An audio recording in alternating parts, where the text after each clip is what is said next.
A very pleasant good afternoon, ladies and gentlemen. Welcome to Trinity Ball Yard on the campus of Trinity Baptist College for exciting NCCAA baseball. Today's doubleheader matchup features the Banyans from New College of Florida in Sarasota and your home team, Trinity Baptist College Eagles. Ladies and gentlemen, the National Christian College Athletic Association is committed to the true spirit of competition and upholding the four core values of the game plan for life: love, integrity, faith, and excellence.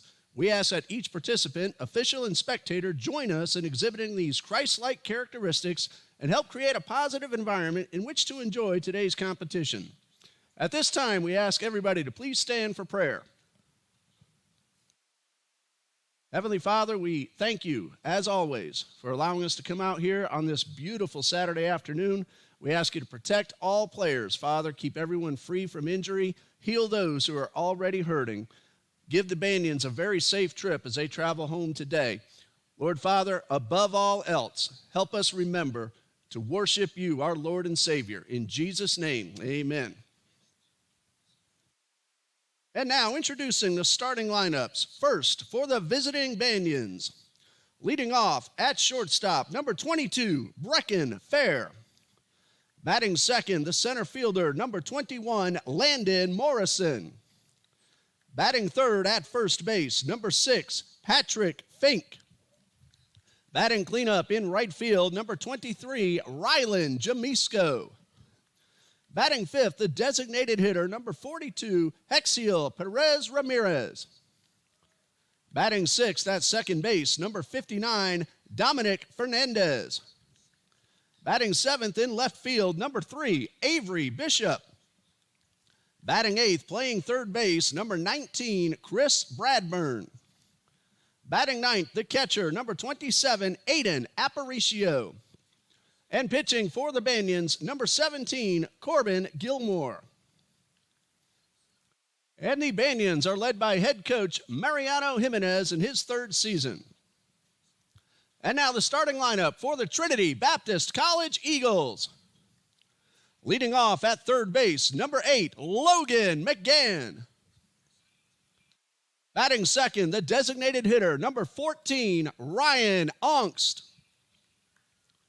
Batting third in left field, number 1, Gavin Williams. The cleanup hitter doing the catching, number 5, Larson Lott. Batting fifth at first base, number 12, Darren Goki. Batting sixth, playing shortstop, number 4, Nate Naguris.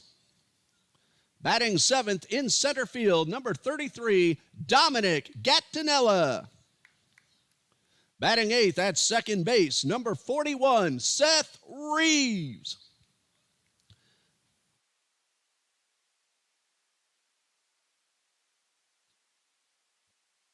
And batting ninth, playing right field, number 3, Graham Gorman. Pitching for the Eagles, number 24, Blake Bandy. The Eagles are led by head coach John Copeland in his 11th season. And at this time, we ask you to please remain standing and remove your caps as we honor America with the playing of our national anthem.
It's time for TBC Eagles baseball on this absolutely gorgeous Saturday afternoon here on the west side of Jacksonville, Florida, as the Eagles play host to the Banyans from NAIA, New College of Florida, coming up from Sarasota. Hello again, everybody. I'm Ray Bureau. We're great to be back here at Trinity Ball Yard for a two-game doubleheader, 2 7-inning ball games.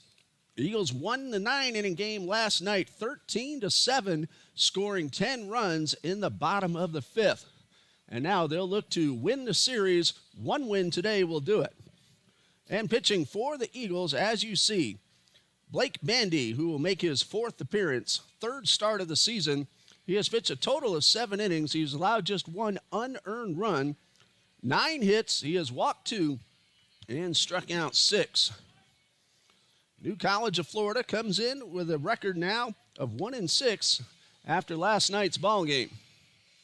Trinity Baptist is now 9-4, off to their best start in team history. And they're looking to tack on with at least 1 win today and hopefully 2 for TBC. Blake Bandy will have this defense lined up behind him. At third base is Logan McGann, the shortstop Nate Naguris. Seth Reeves is at second base. Darren Goki is playing first base.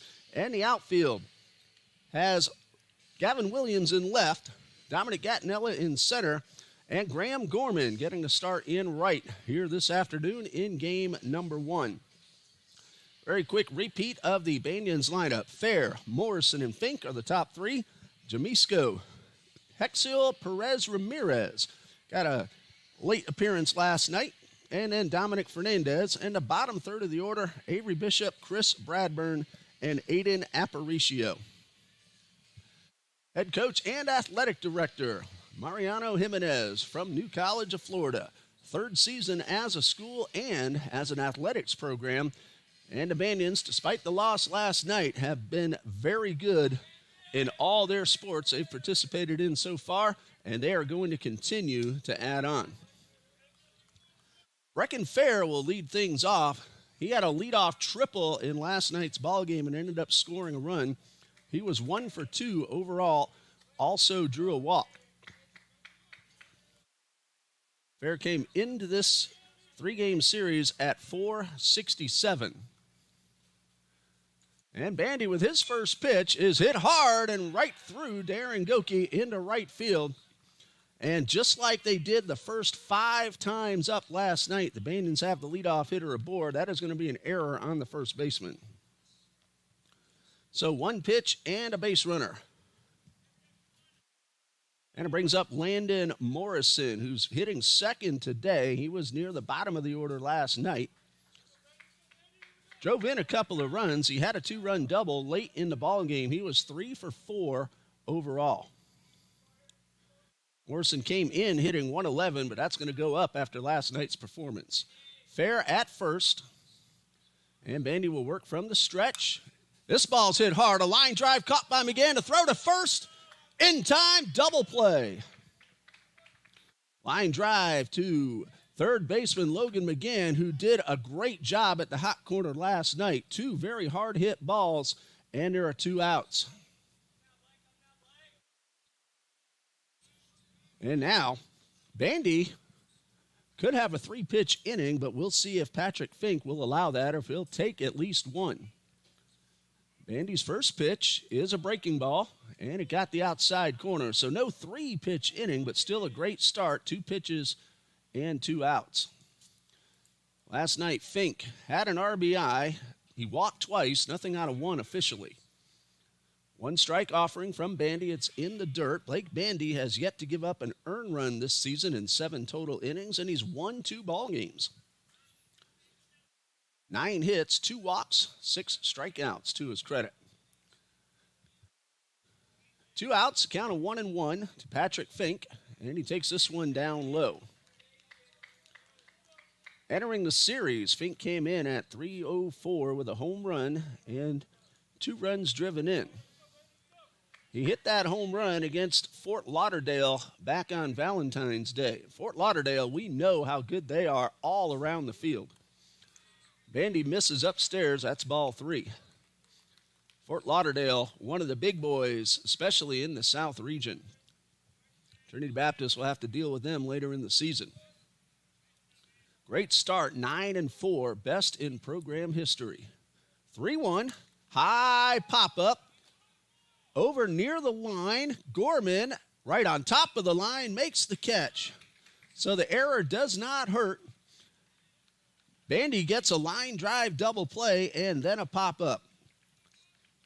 So although not really down in order, 3 up, 3 down, and Trinity Baptist will come to bat in a scoreless tie for the first time this afternoon in the bottom of the first. Here's the batting order in case you missed it during our opening.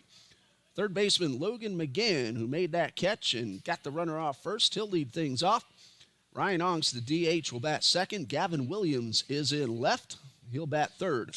Middle third of the batting order is catcher Larson Lott, first baseman Darren Goki, and shortstop Nate Naguris. And the bottom three, center fielder Dominic Gattinella, second baseman Seth Reeves, and right fielder Graham Gorman, who just made that catch up against the foul line. They will face Corbin Gilmore. We do not have stats available for the pitching staff of the Banyans. Gilmore, a freshman from DeSoto County, Florida. He's going to make his debut here at Trinity Ball-Yard here this afternoon, a right-hander. Stands at 6'3", and this is one of the highest pitcher's mounds that actually I've ever seen. Of course, Trinity Christian Academy shares the facilities and this field, and they like to have that mound high. And they're off to a great start as well. The TCA Conquerors are number 2 in the country, according to Perfect Game. And they got a big win last night down at another terrific team, North Marion in Ocala. So congratulations to the Conquerors, who have 12 players, juniors and seniors, already committed to colleges, and the majority of them to Division I programs. Right now we have Trinity Baptist facing New College of Florida, and Corbin Gilmore finishing up his warm-up tosses and getting ready to make his first pitch. Logan McGann played a very good third base last night. He also had 2 hits, an RBI, and 3 runs scored. And he'll be the first batter that Gilmore faces. And the first pitch, high pop-up. That's going to stay in play. Foul territory, and 1 pitch, 1 out, as the first baseman, Patrick Fink, camps underneath. Both teams so far chasing the ball early in the count, and Ryan Onks at the plate. Well, no hit for McGann this time, but on the season came in at 378, and Onks is at 455. And he takes the first pitch. That misses for ball 1. Last night, Onks 2 for 5 with a couple of runs scored. Gilmore works exclusively from the stretch, and he got the outside corner. Good fastball by Onks. Might have been looking for something a little bit off speed. You look off speed and get the fastball, you're not going to catch up to it. 1-1 from Gilmore. There's a looper down the left field line. That ball is going to drop fair. Onks is around first. He's motoring towards second. Here comes a throw. It is cut off, and Onks has himself a 1-out double. Ryan Onks just looped it down the left field line. That is his second double of the season. And it brings up left fielder Gavin Williams, who is at 413, 2 homers and 16 runs driven in. Last night, Williams 2 for 4, 2 runs scored and 2 driven in. He also drew a walk and was the player of the game. He made several great catches in left field as he takes the first pitch inside. 2 of those he caught on the dead run. One was right in front of the 355 sign on the warning track, and the other was right down the line, also on the warning track. Onks leading off second. Not excessive, but decent. And a breaking ball is in there for the strike. So 1 ball, 1 strike, the count on Gavin Williams. Gilmore not too worried about the runner at second.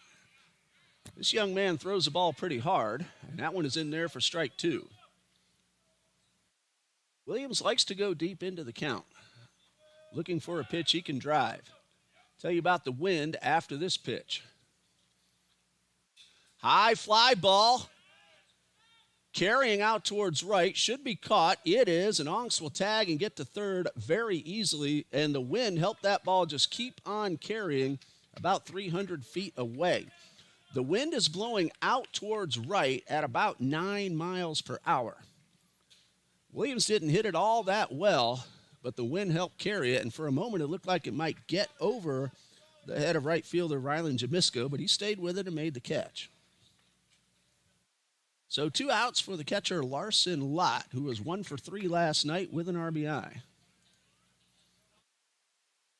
Lott's at .550 on the season. Hits this hard right at the second baseman. Tough break for Larson Lott. A short hop to Fernandez, and he's able to get the out at first. Larson hit the ball really hard, but nothing to show for it. So both teams go scoreless in the first. We go to the second. We'll be back in 60 seconds here at Trinity Ball Yard.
No score after one. Blake Bandy had a runner reach on an error, but he was doubled off on a line drive, and he faced only 3. Got a fly ball to right to end the inning. 4, 5, and 6 due up. Rylan Jamisco will lead things off.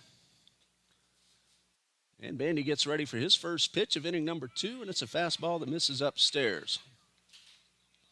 Jamisco last night 2 for 3. He'll be followed by Hexiel Perez Ramirez and Dominic Fernandez. 1 ball, no strikes. Bandy delivers and gets a breaking ball in for the strike.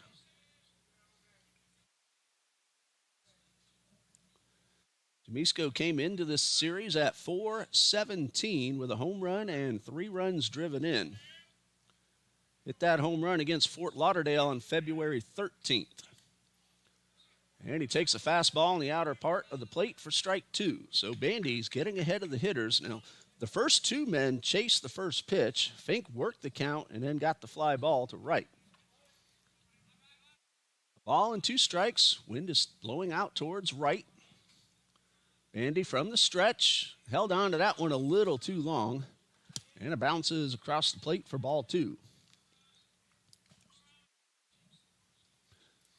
2 7-inning ball games this afternoon. Game 2 will start about a half an hour after this one finishes, and we'll stop the feed and start up a new one. A ball and 2 strikes, and this one breaks down. Actually, that's, I believe, ball 3.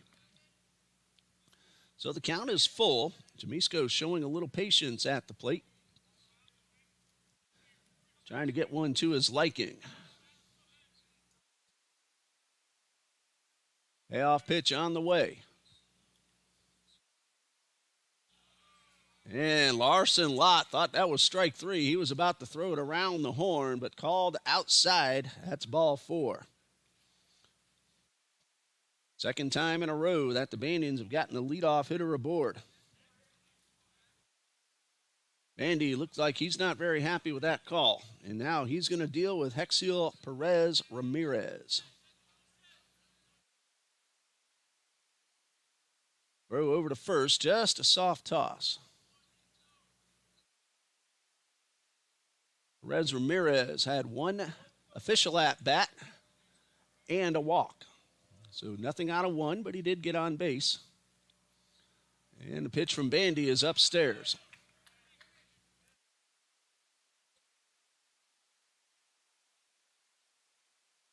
One ball, no strikes.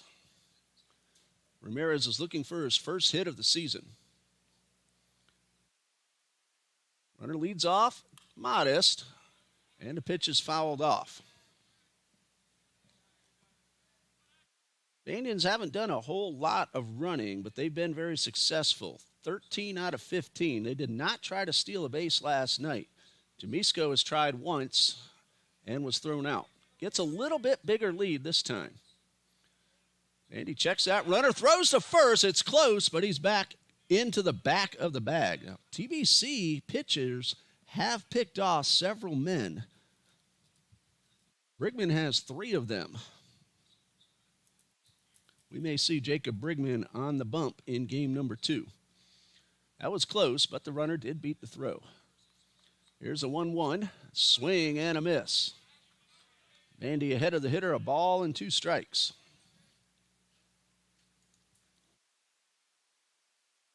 Dominic Fernandez waits on deck. He batted 9th last night. He has moved up to the 6th hole today. Bandy with the 1-2. Runner shortens up his lead. There's a high fly ball, really well hit towards right, but he might have gotten it off the handle, and Gorman actually ended up having to come in as the wind had died down, and Gorman makes the catch for the first out. Ball looked a lot better off the bat and just kind of quit while it was traveling out towards Gorman. So here's Dominic Fernandez. Last night, scored a run. He walked twice. Nothing out of 1 officially. Runner at first, 1 out. Pitch on the way is upstairs. Fernandez came in hitting .333, 4 out of 12. Those are the numbers before last night's ball game.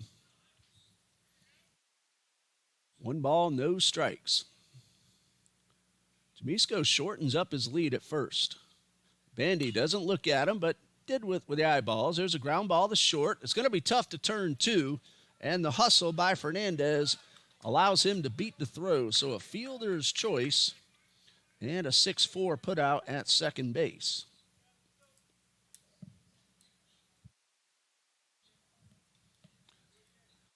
With 2 outs and the runner at first, we now see Avery Bishop in the batter's box. He was a late pinch hitter last night and ended up staying in the ball game.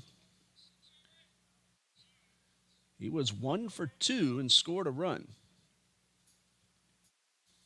Takes the first pitch down low. And for Avery Bishop, he came in at 250, 2 out of 8. So he's now at 300, 3 for 10. Man at first with 2 outs. And a throw over, and the runner is back. Fernandez is the base runner. He is 2 for 2 in stolen base attempts. You just saw him get a few words from his first base coach. Let's see what he has in mind with the lefty on the mound. Not going, and the pitch misses outside. Coach Jones is in the booth. How do you like the start to the season the Eagles have had? Fantastic. 9-4 coming in. They've beaten some really good competition.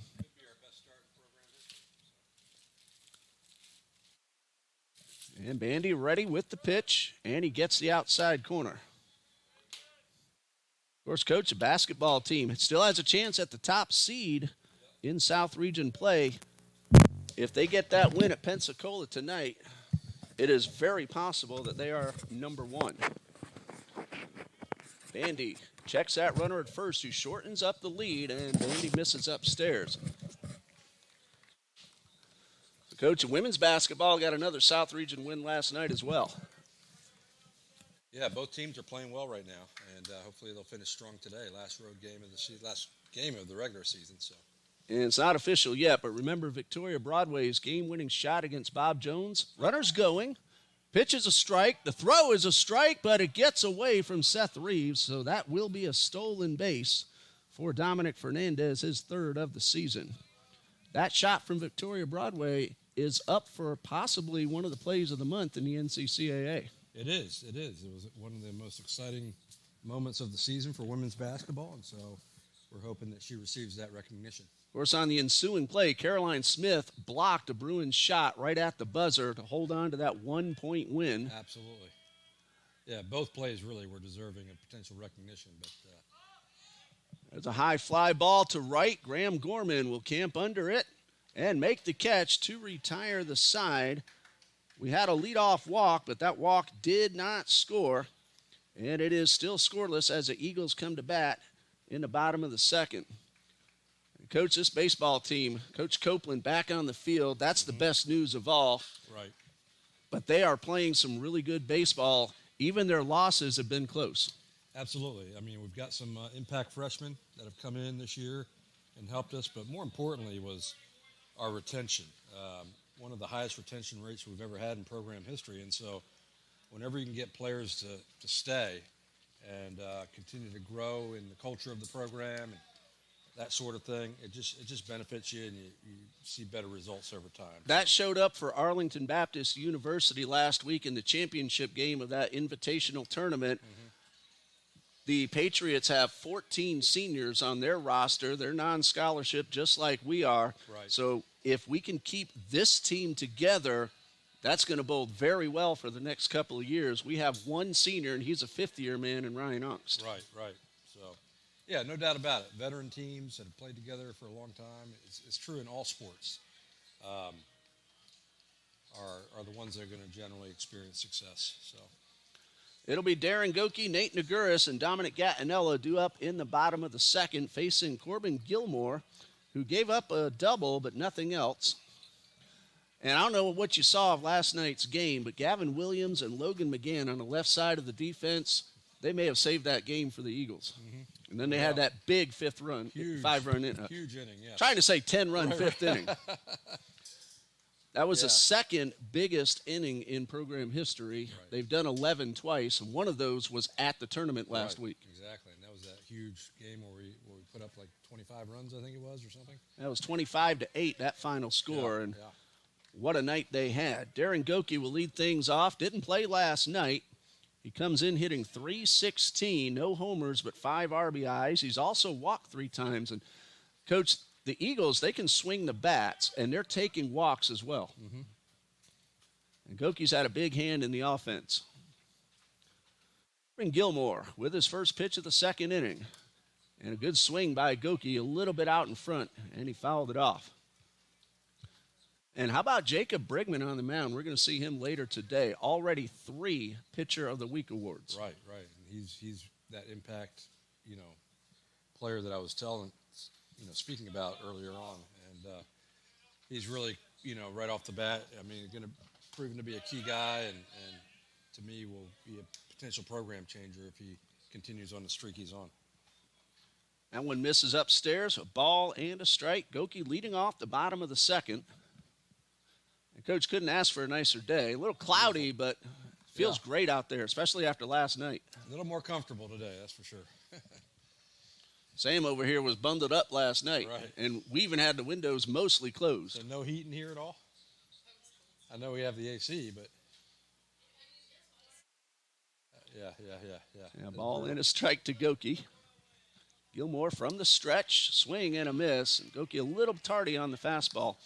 Yeah, Corbin Gilmore's throwing some good hard fastballs so far. They were all pretty chilly down at the softball field, too, last night. The umpire was coming over in between innings and asking where the heater was, So. They'll be out there Tuesday, but be a little warmer. Should be in the 70s, and they'll play Lake Sumter State College. Right. We'll have that for you here on TBC Eagles. Coach Rob Blackmer, who came in just before the season started, inherited the team, and he's an experienced NAIA coach, so look for him to make some big moves in the coming offseason. Well, he's already done some great work. We had our first official signing the other day under his leadership, and he's working very hard on the recruiting front. But more importantly, I mean, the returning students, those that decided to stay committed to the program, just have great admiration for those young ladies, and they have totally bought into him as their new leader. And, we're happy for that as well. And even though they're struggling record-wise right now, we are competing, and it's just a matter of time where we're going to break through. Once they get more and more familiar with Coach Blackmer and each other, because there are several new players on the team, just like they did last year, they started winning a lot of games near the end of the season. And Piper Young was lights out. She came back from an injury. She beat 2 Division II teams and a handful of NAIA teams, and she's pitching just as well so far this season. Yes. One strike. She's a potential All-American for us, for sure. And Piper's one who has committed herself here. There are several schools who want to take her away from us, but we're glad that she's still here, not just to pitch, but she's a wonderful young lady, too. Yeah, absolutely. Very godly young woman. 2 strikes to Nate Naguris. Line drive toward the gap. That ball's going to be on the ground. Naguris has a base hit, a big turnaround first. But a nice job by Jamisco keeping that ball in front of him. And just like in the first inning, the Eagles get a 2-out knock. Yeah, he was able to get a glove on that and keep it at least within play where it didn't go under him and all the way to the fence, because that could have turned into multiple base hit. He had a chance to make the catch. I thought on the slide he was going to get it. The ball kind of just hit the ground, and fortunately for him, it stayed in front of him. Gattinella's been a nice surprise, Coach. He's at the plate right now. He's batting .240, but he's made very solid contact. Takes the first pitch for a strike. He's driven in 6 runs. Didn't begin the season as a starter, but he got opportunities, and he has worked his way into the starting lineup. It's great to see young players progressing like that. Sophomore at the plate. Sophomore at first, and a swing and a foul back. That was a good rip, and he just missed barreling that one up. Yep. And, of course, we're debuting a brand-new outfield fence this weekend. It'll be interesting to see who the first is that will hit one over it. They moved it in some, but also raised the height of the fence out there. Right. Kind of counterbalance that. Naguris at first, perfect in 4 stolen base attempts, but Gattinella takes strike 3. That's a second in the inning and the game now for Corbin Gilmore. It would help if I marked that in the correct box, wouldn't it? That's why I use a pencil, Coach. Seth Reeves had himself a pretty good night last night. He's at the plate right now. Scored a run, drove in a run, didn't get a base hit, but a productive walk in that big 10-run inning. Throw over to first, and the runner's back. And Seth's another one who doesn't get a lot of headlines, but he's always doing something to help the team win. He'll take the walk. He's a very good bunter. Right. Of course, with 2 outs, you're not looking for that now. No. A lot of room down the right field line. Throw to first, close play, runner back. A couple of times last year, Seth had some walk-off hits for the Eagles. And very steady at second base with the glove. Yeah, they don't want that runner to get into scoring position. No count. Here's the first pitch, and a fastball that I got to say it at least once. Just a bit outside. How many of these young people get that reference? Anybody? Yeah, there you go. Well, if not for the language, I'd watch that over and over again. Right. A ball and no strikes. Throw over to first. And, of course, we just lost Mr. Euchre not too long ago. So, as I said last night, number 2 on the all-time greats, only Vin Scully. Wow. Yeah. Oh, yeah. No And doubt. I'd like to think I'm number you're 3. You're right up there, exactly. Yeah. You're in good company, right? And that one is up and away. I'm going to do the Jacksonville University softball game against the Florida Gators in a couple of weeks. That's a great opportunity. Of course, the Gators, I think they're number 1 right now. If not 1, they're in the top 3. 2 balls, no strikes. And the pitch to Reeves, swing, and a foul tip into the mitt. Well, I brag on you all the time throughout my travels, and I feel like, and this is very sincere, that we really do have the best play-by-play man in the NCCAA. Well, thank you. We're privileged to have you. It's a lot of fun. I love doing it. Here's a 2-1 to Reeves. Misses up and away, snap throw. You know, that throws down a little bit. That would be a close play at first. That's a big man at first base. Fink, 6'3", able to reach up and snare that one. Yep. That ball gets in the corner. Nate has a chance to get to at least third the way he runs. 2 outs with the runner at first. Talking with athletic director John D. Jones. And a strike called, and that's nothing wrong with that because now Naguras will be off on the pitch. Basketball plays tough one tonight at Pensacola Christian. The women's team, PCC, number 1 in the country. And we played them very close until the final few minutes when they were here a few weeks ago. There goes the runner. There's a ground ball towards short. And the throw to first is in the dirt, gets away. Naguras will take off towards third, and Reeves will pull into second. That's going to be an error on the shortstop. And the Eagles have 2 men in scoring position. They took advantage of that last night and scored 2 runs on a similar play. Yeah, looks like the hit and run call was on, and so that helped avoid the potential double play. It'll be up to Graham Gorman. Remember, Graham against Florida National started that comeback with a 3-run homer over at Fort Family Field. And he's going to pause a moment as there's a conference on the mound. Graham did not play in last night's ball game. He's hitting .296 with that home run and 8 runs driven in. And this is a big at-bat for the sophomore who missed most of last season to injury. He started off homered early in the season, and after just a few games, he was done, unfortunately. But he loves being back on the field. Well, we love having him back out there. He swings a big bat, and hopefully he can get these 2 runs in for us. A base hit to the outfield should score them both. 2 outs, they don't have to wait, and both run well. Naguras at third, Reeves at second, Gilmore's pitch. That's a nice slider for a strike. I don't blame Graham for taking that one. That ball had a lot of bite to it. So 1 strike. Gilmore not too worried about the runners with 2 outs. There's a chopper. That one could go back fair, but no, it hit off Gorman's foot. You know, many people think that ball hits the plate, it's an automatic foul ball. Number 1, that plate's in fair territory. Number 2, doesn't matter where it hits initially on the ground. If it crosses that line, that's a fair ball. Back into play, yep. No balls, 2 strikes. Wind has died down right now. It's been blowing up to 9-10 miles per hour out towards right. The 0-2. And Graham chased one, was fortunate to get a piece of it. You got the pitcher on the ropes. You don't want to help him out. Nope. Top of the order up next, Logan McGann looking for an opportunity, but there are 2 outs. Infield, of course, playing back to get that out at first. A lot of room down the right field line. That one is inside. Counts 1-2. Gorman will go the other way. If he can get it past Fink at first, he's going to run a long way. Counts 1-2. There's a ground ball foul down the left side. Count remains 1-2. If nothing else, he's making Gilmore work. And that'll bode well later in the ball game. Sure, absolutely. Get that pitch count up. That will help us. And now the sun has broken through the clouds. It's nice, bright, sunny down there on the field. The forecast says no chance of rain, but it is cloudy. The 1-2, ball 2 misses up and in.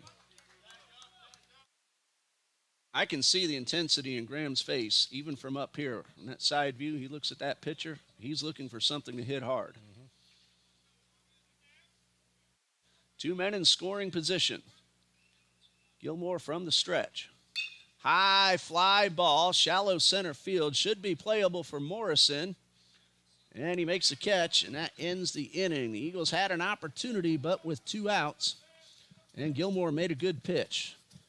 We'll pause here after 2. No score at Trinity Ball Yard.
No score after 2 in the first of 2 7-inning ball games.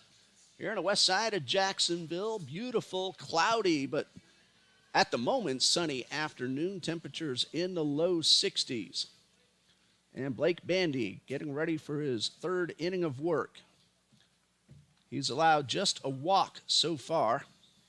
He has faced 7 men, and he'll have 8, 9, and 1. Chris Bradburn, Aiden Aparicio, and Brecken Fair. Thank you to Coach Jones for joining us just a little while ago. He's going to go down and just be a fan for the rest of the day. And Bandy's first pitch, breaking ball, is in there for strike 1. Chris Bradburn at the plate, leading things off. Came in late last night, had a couple of at-bats, no hits. And the pitch, and a fastball is upstairs.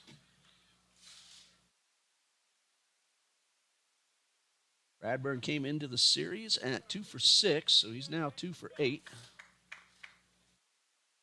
One of his hits is a double.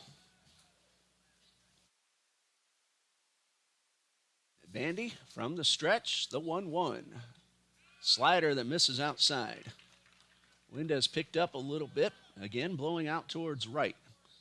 Graham Gorman has already made a few plays out there, and he's now looking up into a high sun. The 2-1 from Bandy is up and away, and that's ball 3. Leadoff man has reached in each of the first 2 innings, 1 on an error, 1 on a walk. They did that in the first 5 at-bats last night, and all 5 of those men end up scoring. That one's a strike. That fills up the count.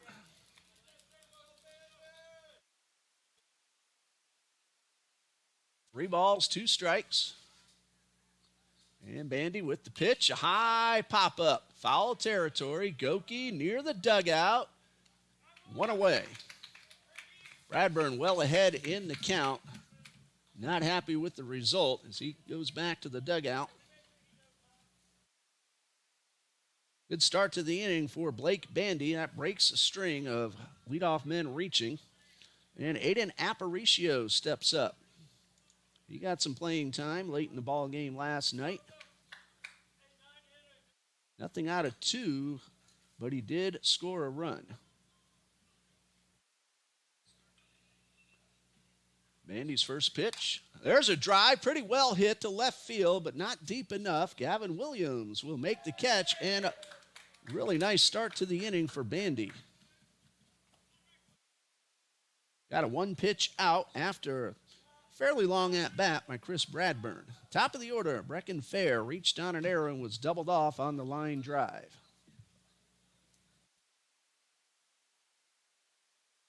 2 outs, bases empty. Left-hand hitting shortstop at the plate.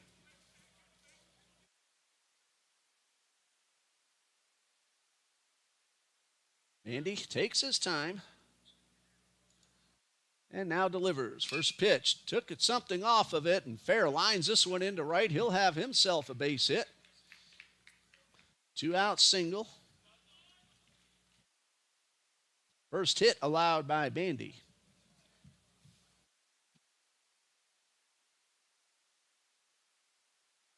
And that brings up Landon Morrison, who hit that hard line drive right at Logan McGann. And McGann doubled off Fair.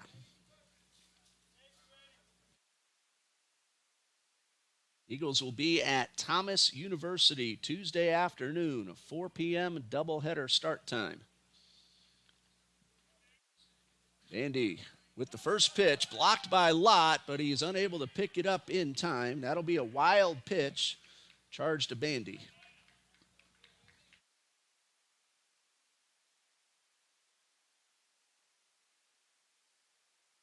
There are 2 outs with the runner in scoring position. Seth Reed's second baseman trying to keep Fair close, who has a really big lead. Line drive down the line. That's a fair ball, and Fair will score the run easily.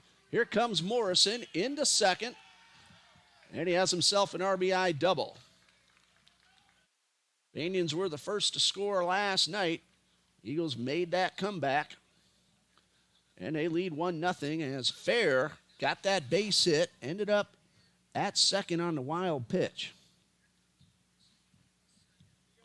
Hit number 2 allowed by Bandy, and Patrick Fink at the plate, number 3 man in the batting order. Flew out to right in the first inning. After that doubleheader on Tuesday, then the Russ Matt Invitational begins, and Trinity Baptist will play Camelot College on Friday. We don't have the start times just yet. And then they'll play 2 on Saturday next weekend. And a strike at the knees. On Saturday, it's Trinity Baptist against Bethel, Indiana. There's also a Bethel, Minnesota. This team is from Indiana. And then Valley City State University from Valley City, North Carolina, also on March 1st. I said North Carolina, North Dakota. Of course, the northern teams love to come down to Florida to play so they can get some action in. And not sure what the coach is talking about. Maybe the count, as he's asked to speak with both umpires. So we'll take this opportunity to give you Banians fans a little glimpse of their next ball games coming up after today. Cornerstone University from Michigan on Tuesday the 25th. Friday the 28th, Mount Vernon Nazarene University. This doesn't say where those games will be played. I'm assuming either at Russ Matt or in Sarasota. March 1st, a doubleheader against Michigan's Siena Heights University. And then they will battle the University of Fort Lauderdale, who's also known as the Eagles. All right, Fink back in the box with a count of 1-1. Runner at second, 2 outs. And Bandy delivers and misses downstairs. GoMightyBanians.com and TBCEagles.com.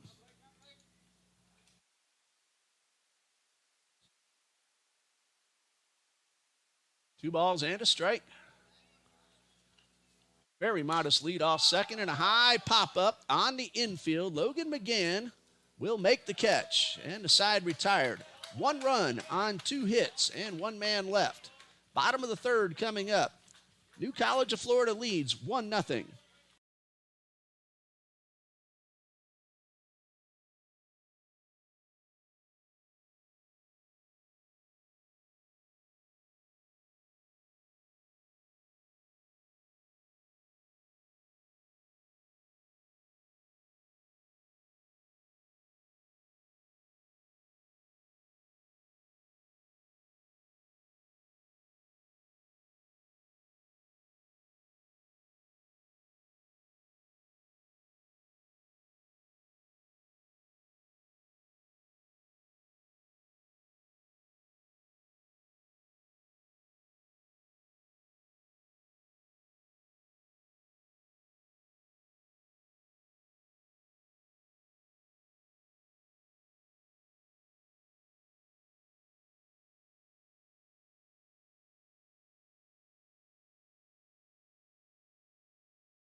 Bottom of the third coming up, and 1-0 New College.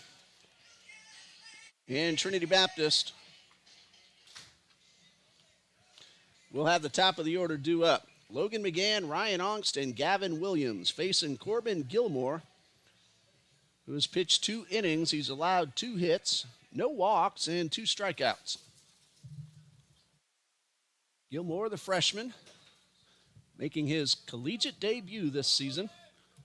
And he'll face Logan McGann. Popped up to start the ball game, and he hit the first pitch. Gilmore works exclusively from the stretch and delivers with a really nice slider for strike 1.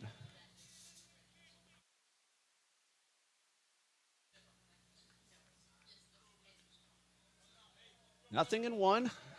McGann digs in. Takes another slider, but this one misses inside. There's a really nice difference in velocity between Gilmore's fastball and off-speed pitches. Gets some pretty good movement on both as well. A ball and a strike.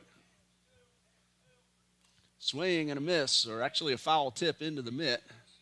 Again, a little tardy on the heater. Looks like the wind has shifted and is now blowing a little bit more inward from right. Counts 1-2, and a pitch. Almost got the batter. Counts even now at 2 balls, 2 strikes. Indians, as they did last night, have a pretty good number of fans in the visiting bleachers on the first base side.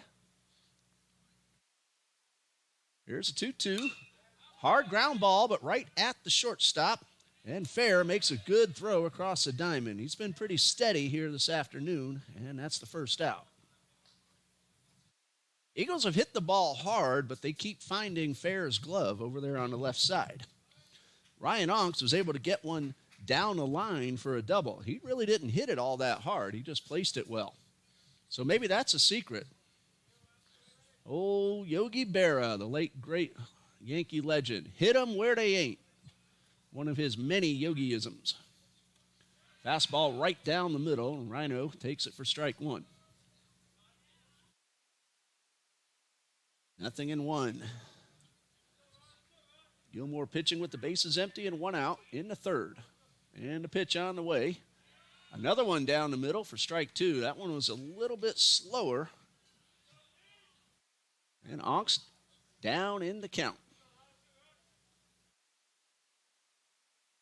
No wind at all right now. Usually it's been that way most every game. Off and on. And the pitch. And that one slipped out of Gilmore's fingertips. Ball and 2 strikes. 1-0 Banians. We're in the third. And Gilmore gets the sign he likes and delivers. And there's a looper into short right field. That has a chance to drop, and a nice running play coming straight in is Rylan Jamisco.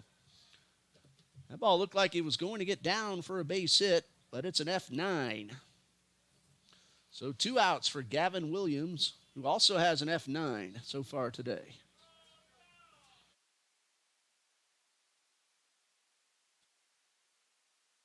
Two quick outs for Corbin Gilmore. And now time called. Coach Broden wants to talk to his hitter. Williams 2 home runs this season. Also leads a team with 16 RBIs. He had a 2-run hit late in the ballgame last night. Well, it felt late. It was at the end of that big rally. Banians came back with a 2-run double of their own in the 8th inning. And they made it interesting in the 9th. They got the bases loaded. And Preston Leach was able to close it out. High pop-up. This one should get out of play. No balls and a strike. Drew Billings was warming up because if one more runner had reached, that would have then been a save situation. Billings was ready. 1 strike to Williams and a looper foul to the right side. And Drew told me after the game he really wanted to come in. and shut that door if necessary. He was happy that he didn't have to. The Eagles got the win. 2 strikes on Gavin Williams, and the pitch just a bit above the zone. Aparicio thought he had strike 3.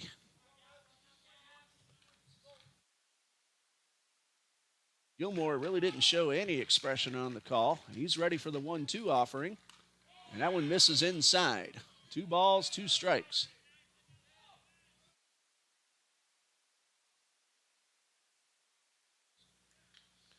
Williams back in the box, looking at a 2-2.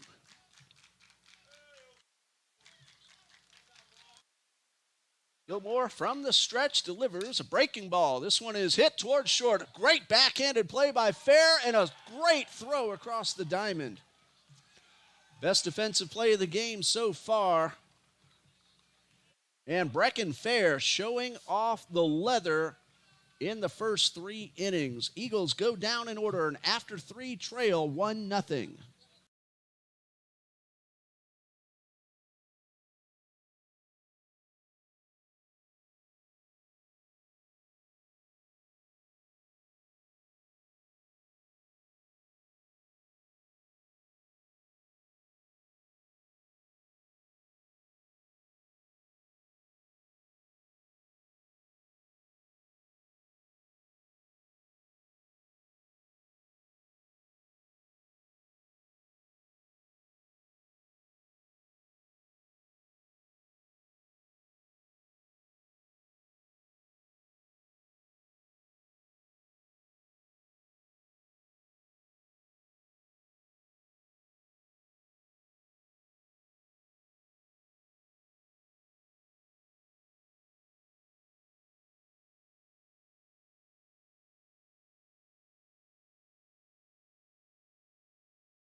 We go to the 4th, and TBC will send a new pitcher out to the mound.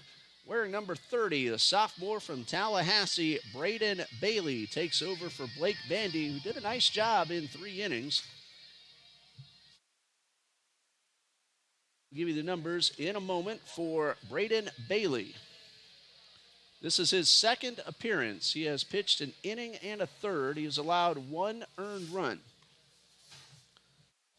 And Bailey will face Jamisco, Perez Ramirez, and Fernandez. Blake Bandy, 3 innings, 1 run. It is earned, just 2 hits, and 1 walk. Got some good defense behind him, but a hard hit double down the line by Landon Morrison brought in Brecken Fair, who had singled just ahead of that at-bat. And so Rylan Jamisco is the first man that Bailey will face, right fielder. Drew a walk his first time up and was erased on a fielder's choice. So Bailey gets ready to make his first pitch. And a right-hander winds and delivers. A slider low for ball 1. So a different look for the Banyans with the righty on the mound now. Bailey delivers. This ball's hit hard towards short. Naguris knees it, throws to first, and gets by Goki. Jamisco on his way to second. That should be a single and an error. We'll see how that gets scored. That's what I'm writing down.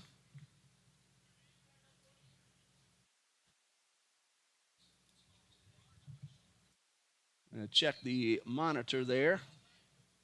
Tough play for Naguris.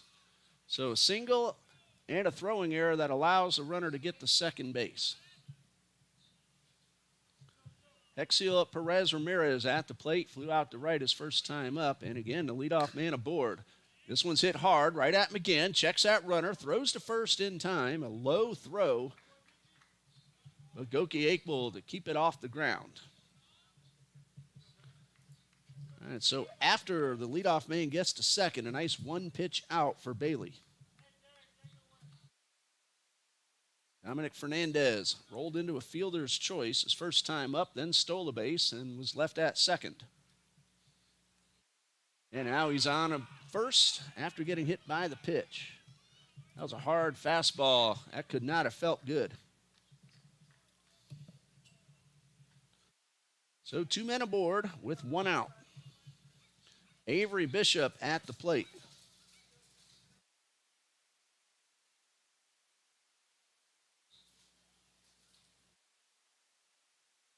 Blew out his first time up.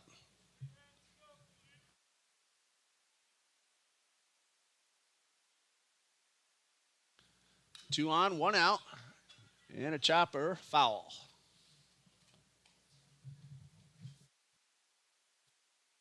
Banians have had a habit of getting the first man on base. Usually that man has scored.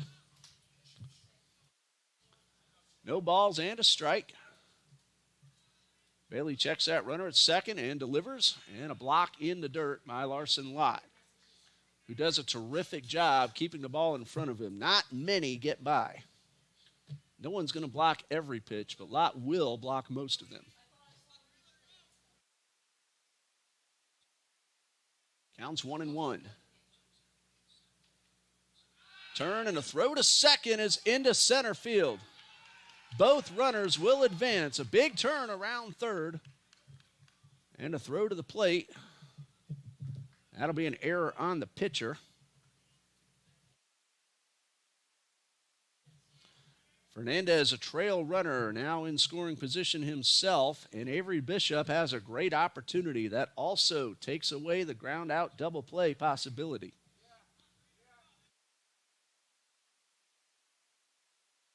Runner was back to second quickly. Really no need to make that throw. You do still get the fake towards second.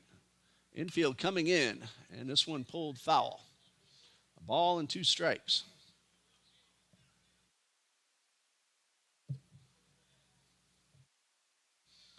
Counts 1-2 to Avery Bishop.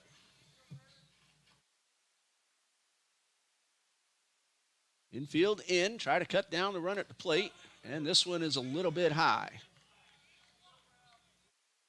Vandy wanted it, but it was upstairs. Bishop stands at 6'0", a junior from Odessa, Florida. Chance to drive in a pair.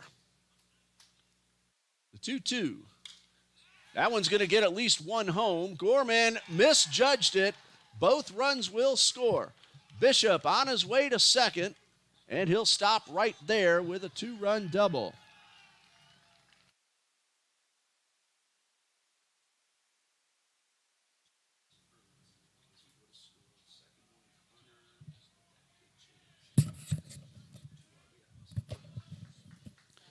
So Bishop, the 2-run double towards the right fielder. Gorman got it in line, but may have misjudged the altitude. And the Banians take advantage of a couple of miscues. Jamisco's run will go down as earned. At the moment, Fernandez unearned, but that could change depending on what happens next as this ball's in the dirt.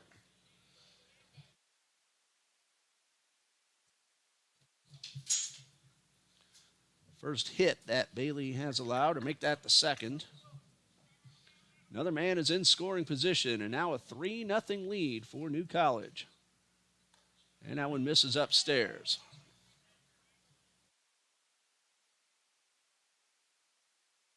We're in the 4th. So far, a very quick ball game. Eagles will now have to play from behind. Lott, Goki, and Naguris are due up in the bottom half.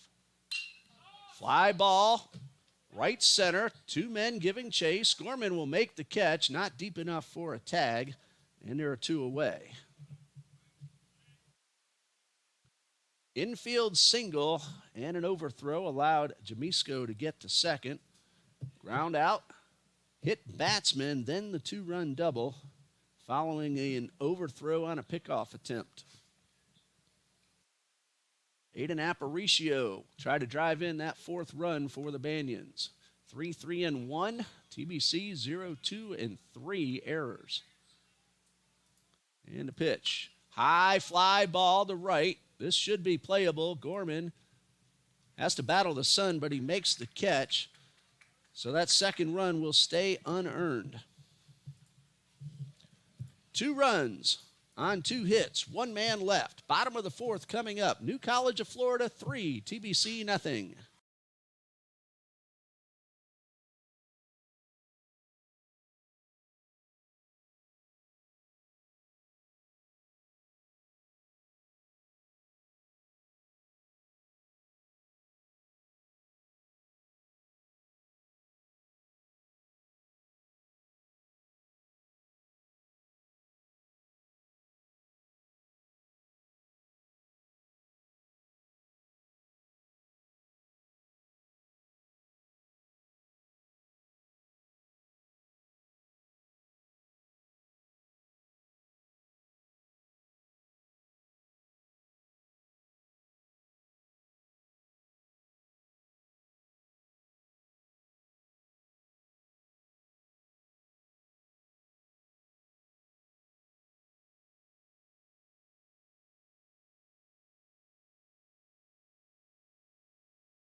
Bottom of the 4th, Eagles come to bat, trailing 3-0. They have the heart of the batting order due up. Lott, Goki, and Naguris.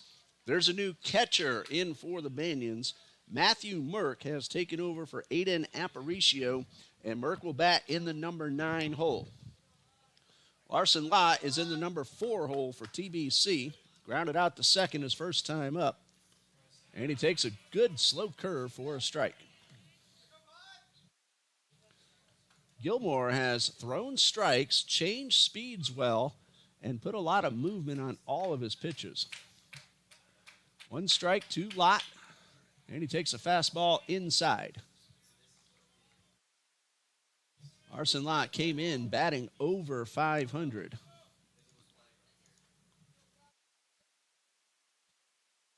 .550 with an on-base percentage of .673. He will take a walk.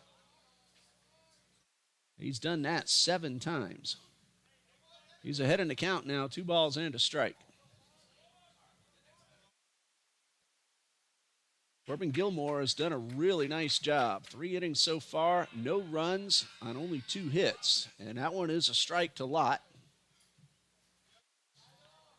Gilmore hasn't walked anyone. He has struck out 2. Finishing this inning would qualify him for the win should the Banyans hang on. And the pitch. That one hits the batter, and Lott is aboard. Not the first time this season Lott has been hit. In fact, he got hit once last night, if I remember correctly. That'll tick up the old on-base percentage.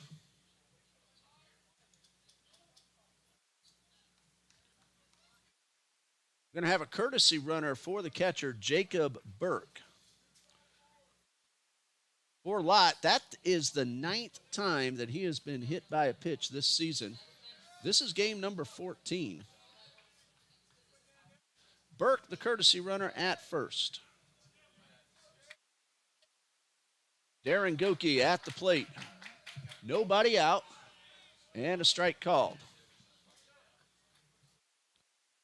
Goki went down swinging to start the second inning. 0-1. And the pitch.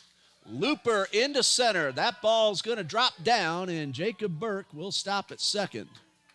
Burke, the courtesy runner for Lott, now in scoring position. The potential tying run is at the plate. Just the third hit that Gilmore has allowed. Not hit hard, but well placed. And Nate Naguras at the plate. A hit batsman and a base hit to start the inning. Eagles are in business. And we're going to have ourselves a timeout with 2 men on base and the potential tying run in the batter's box. Hang on, we'll be right back.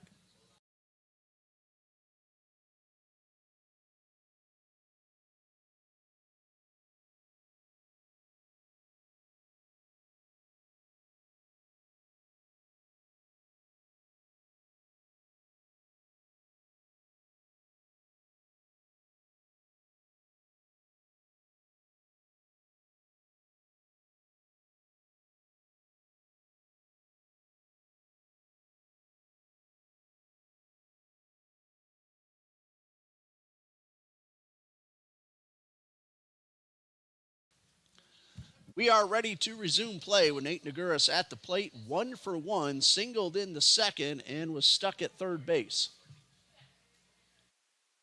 Eagles got 2 men in scoring position, but did not bring them in. They have 2 men on base right now. Burke is at second. Goki's at first. Both run pretty well. Eagles do have a lot of speed on this team. A lot of room to right field for Naguras, who will go that way. He shows bunt and then takes a strike. I think that was the hardest pitch that Corbin Gilmore has thrown. We don't have a radar gun, but that one was blistering. 0-1. Naguras showed bunt on the first pitch. Corner infielders are in. Let's see what he has in mind. He does square around, drops it down. Gilmore slipped, so he'll have to go to first. That will be a sacrifice bunt for Nate Naguras. If Gilmore fields that cleanly, he may have a play at either third or second.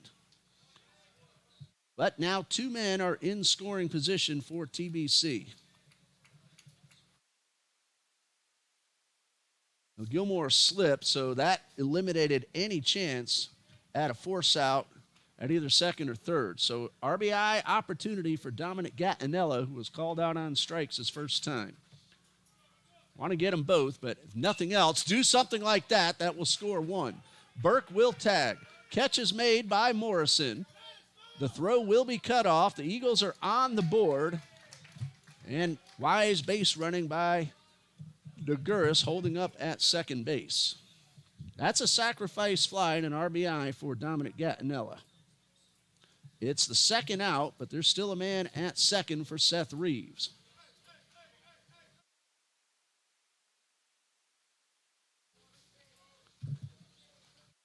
I mistakenly a moment ago said Naguras is at second. It's Darren Goki who had a base hit. Naguras laid down the sacrifice bunt. Reeves an RBI opportunity and a chance to bring his team a run closer. 3-1 now the score. Gilmore delivers. There's a looper. That should be caught.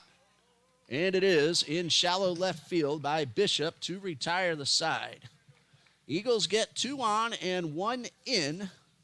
And after 4, they cut it down to a 3-1 deficit. We'll be back.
Top of the fifth and top of the order for the Banyans. Brecken Fair, Landon Morrison, and Patrick Fink. New College leads 3-1 as we head to the fifth. Fair's had a nice game so far, offensively and defensively. He's made some great plays at shortstop, including that backhander and a great throw to first. He is 1 for 2, and he scored a run in the third after singling.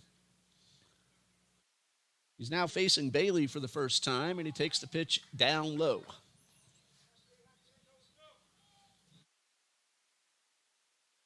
Pretty fast-paced first game, I'm trying to say. As Bailey winds and delivers, and this one's pulled foul toward the Banyans dugout.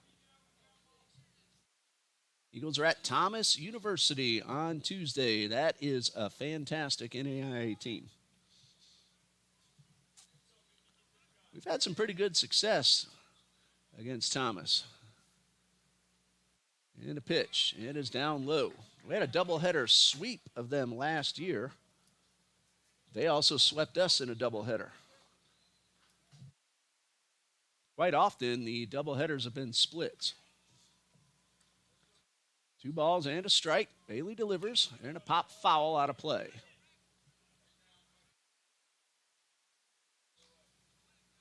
Counts 2-2. First batter of the top of the fifth. I'm Ray Bureau, and as always, we're glad you're joining us here on TBC Eagles, the Roth family, letting us know they're watching and they're on their way to the ballpark. Might be here by now. Wind is blowing in, started off blowing out. Line drive into right. That's a base hit for Fair, who continues to get on base. Whether by walking or hitting his way aboard, Brecken Fair has been on base almost every at-bat of this series so far. He's had 1, 2, 3, 4, 5, 6 now, 9 appearances. He's been on base 7 times. That was a good line drive. And Coach Copeland will head to the mound. That normally means we'll have a pitching change. So we'll pause here, and we'll be back. See who the new pitcher is, who will face Landon Morrison in just a bit.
The new pitcher for Trinity Baptist is Caden Butler, senior from Elk Grove, California's Providence Christian College.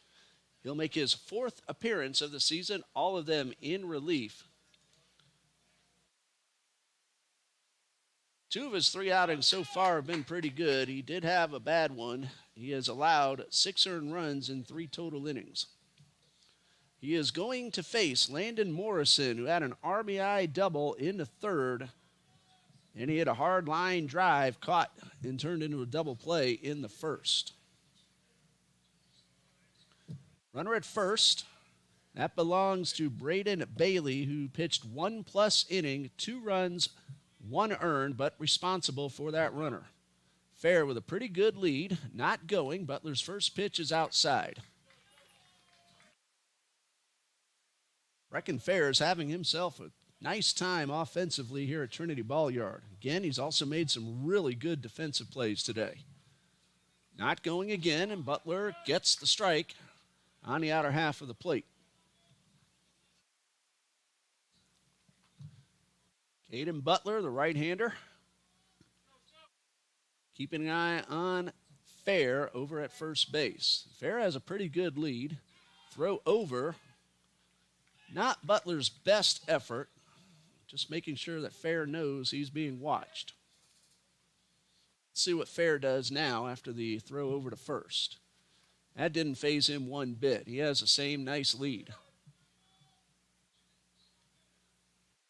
Not going, and that pitch is up and in and almost got the batter in the back of the shoulder. 2 balls and a strike.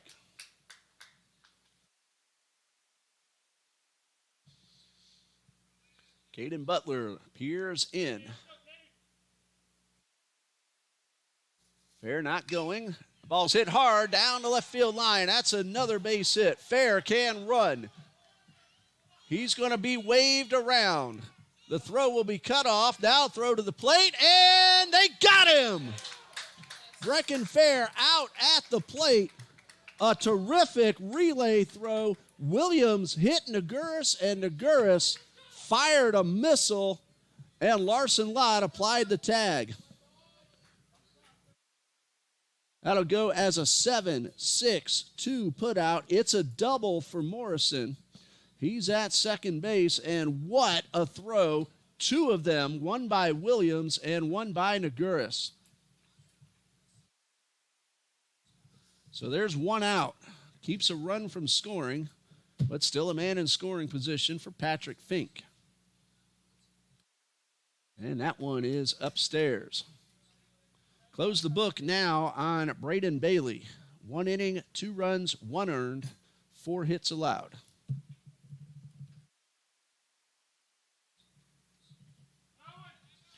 Swing and a miss as the runner's going. And actually, it was a little looper towards first, and it gets away from Goki. That's going to allow a run to score. I actually thought he swung and missed, but it cued right off the end of the bat. Morrison advances to third and then scores on the drop throw at first base. That'll be an error on Goki. And at the moment, an unearned run, depending on what happens next.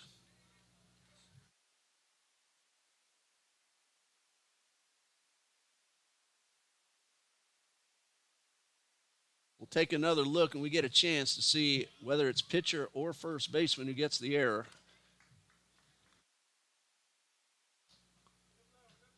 It is going down as an E3.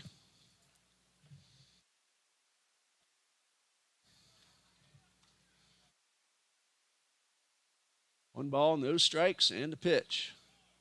And a strike called.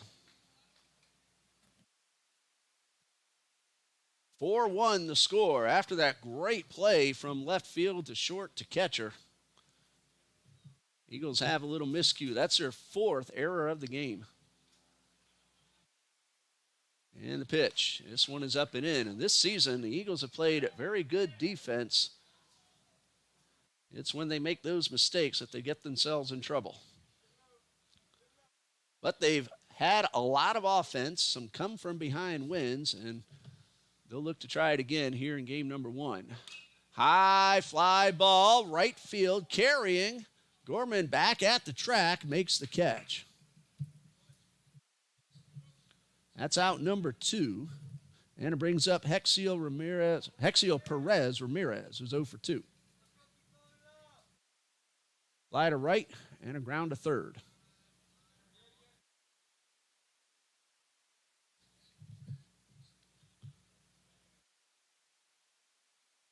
Butler delivers the first pitch and a strike called.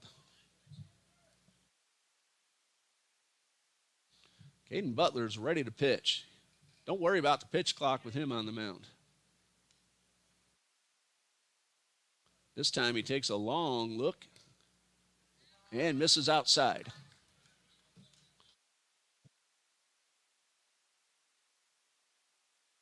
I have to put the sunglasses on now as the clouds have dispersed from above the field. There's a ground ball towards third. McGinn will field it. Throw to first in time. An unearned run on 2 hits and 1 man left. Bottom of the 5th coming up. New College 4, TBC 1.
Eagles are down by 3 once again.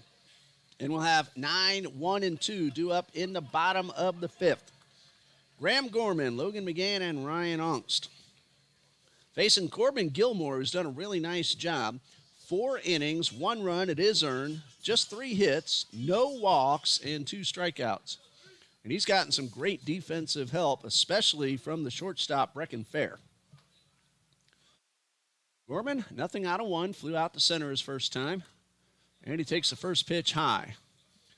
There is action in the New College bullpen. Just starting the soft toss. There's a lefty out there. And that one gets the inner half of the plate for a strike.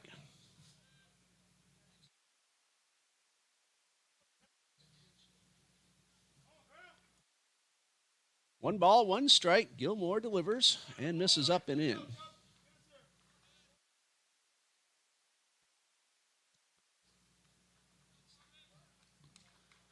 Two balls and a strike.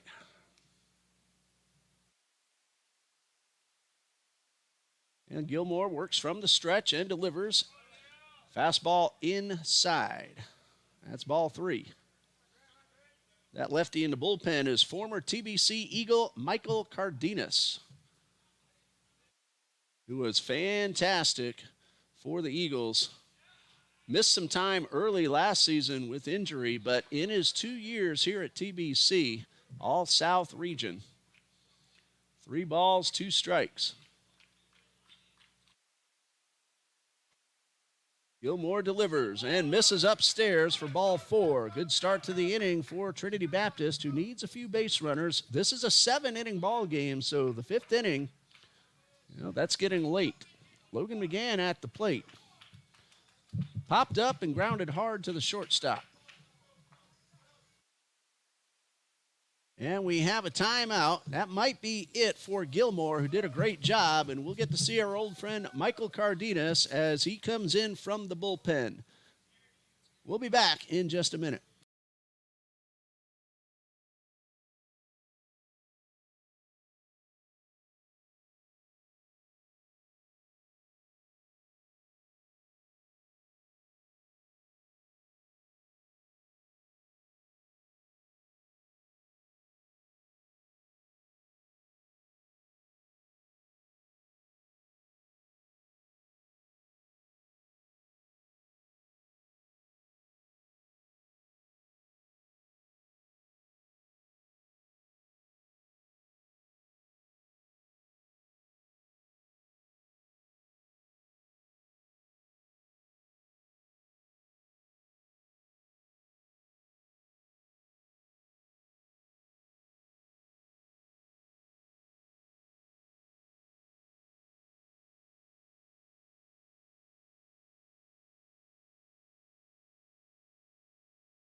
Michael Cardenas changes uniforms, but still keeps the number 18 on his back that he wore as a TBC Eagle.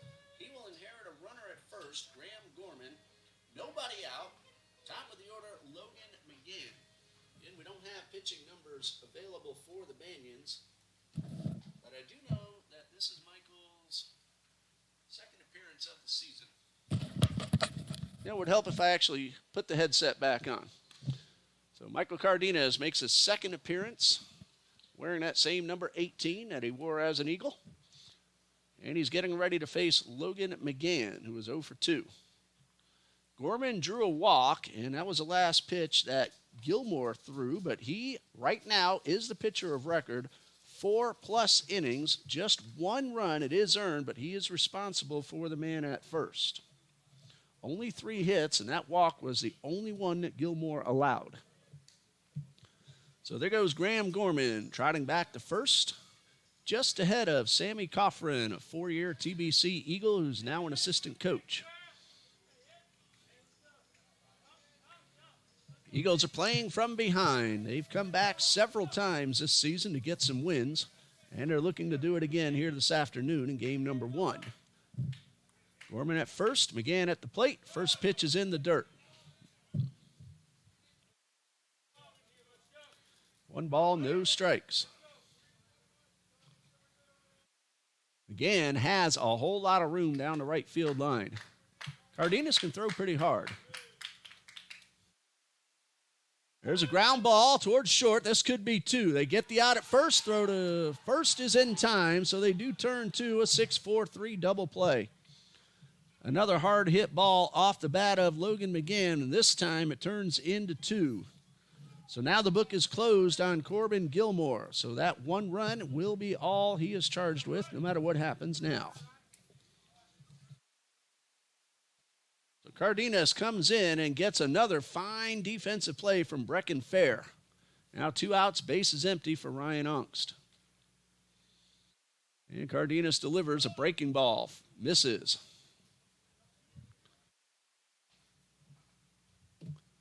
One ball, no strikes.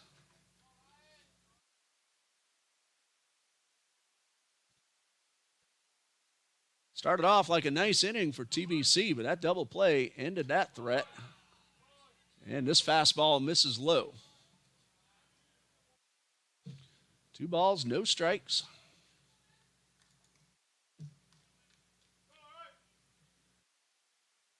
Cardenas delivers and misses downstairs.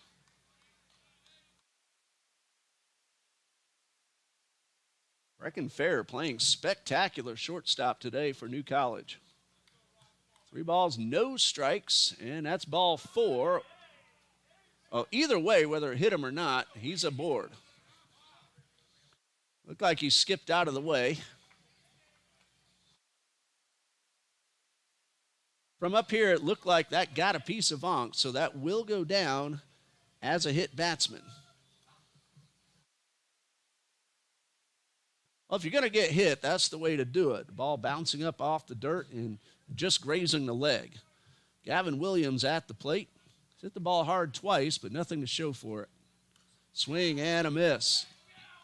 Of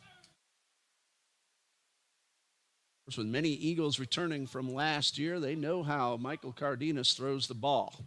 But they haven't batted against him yet. That's a big difference. 1 strike to Williams. And that one got Williams in a nice padded area. So 2 consecutive hit batsmen brings a potential tying run to the plate. Unfortunately for the Eagles, that double play took a runner off the bases and gave them 2 outs and only 1 left to work with. It's Larson Lott, the catcher. He was hit by a pitch, and his courtesy runner, Jacob Burke, scored in the 4th.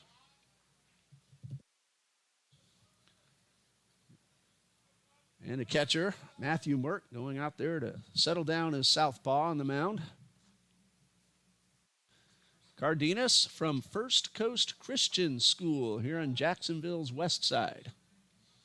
One of his teachers was a former student of mine. Yeah, I'm that old. 2 on, but 2 out. Cardenas delivers. Swing and a miss. Lott gave it a rip, but was a little tardy.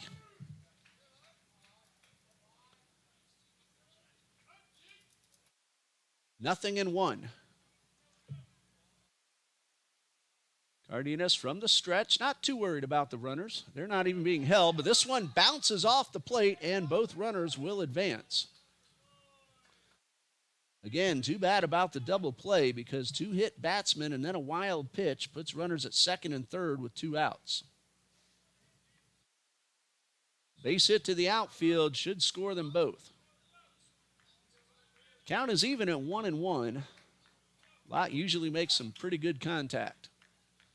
Just want to keep it away from Fair the way he's playing today. The pitch. He is tardy on the heater, and that's strike 2.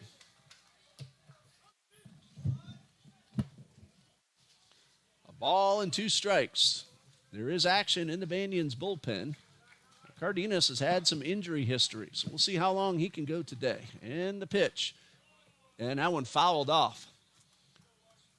Lott was late again, but he just did get a piece of it. I mean the smallest piece.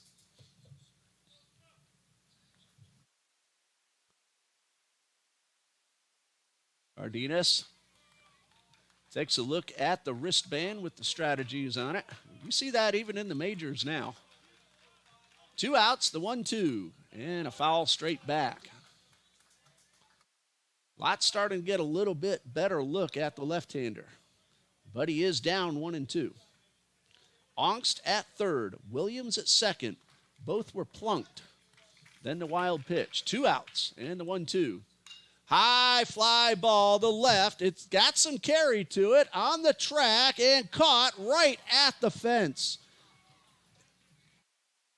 Avery Bishop had less than a step remaining before he hit that new fence out there in left field. Lott bidding for a game-tying home run.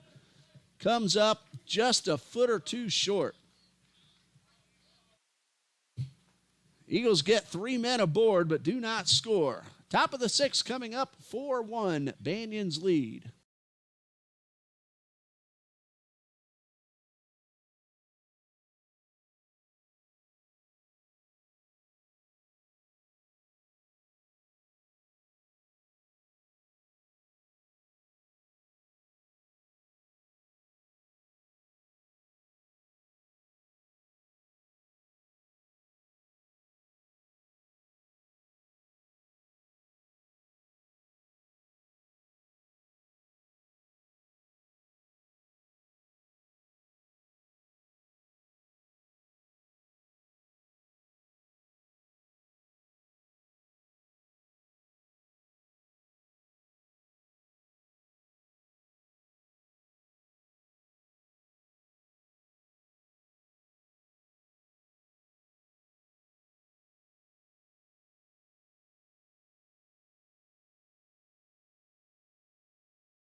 Caden Butler gets ready for his second inning of work. He allowed 2 hits and an unearned run in the 5th. He will face 6, 7, and 8. Dominic Fernandez, Avery Bishop, and Chris Bradburn. Bishop ran that ball down. That was about as close as anyone can get without hitting the fence. Larson Lott looking like he was about to tie the score. Earlier in the game, that ball's gone, but the wind is no longer blowing out. Earlier in the game doesn't matter now. That's Lott with the throw down to second, and we get ready for the top of the 6th. Fernandez has reached on a fielder's choice and stolen a base. He also took one off his body and ended up scoring a run, and that was in the 4th. So nothing out of 1, but a run scored, and he'll lead things off in the 6th. Cardenas got the double play, struggled, and was very fortunate that ball stayed in the yard. Butler's first pitch, grounder aligned into left field, a base hit. Banyans with the momentum right now. And they have a habit of getting that first man aboard. Avery Bishop at the plate. He drove in 2 with a double over the right fielder's head in the 4th. 4-1 Banyans. They got 1 in the 3rd, 2 in the 4th, 1 in the 5th. Trinity Baptist got its lone run in the 4th. Butler's pitch is high. 1 ball, no strikes.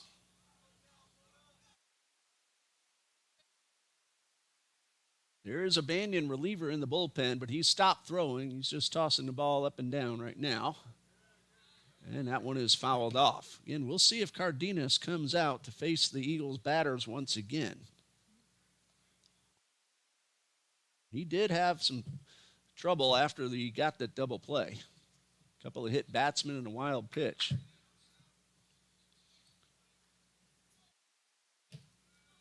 Bishop aboard, and the pitch is down low. So far in the series, New College has tried 1 stolen base and made it. That was Fernandez, who's now at first. Not an excessive lead, and that one is drilled just foul. Bishop looking for at least 2 bags and an RBI on that one. Counts 2-2. Top of the 6th, so it's getting late in this 7-inning ball game. TBC will have 5, 6, and 7 due up when they come to bat. First, Butler has to get out of this one, and the pitch hits the batter in the back of the shoulder, and the first 2 men are aboard. Not the way the Eagles wanted to start the inning. A base hit and a hit batsman brings up Chris Bradburn. He is popped to first and flied to right.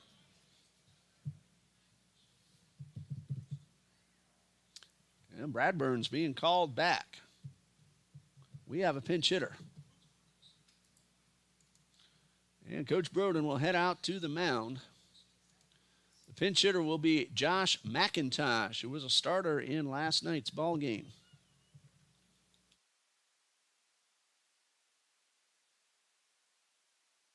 He will have 2 men aboard with nobody out.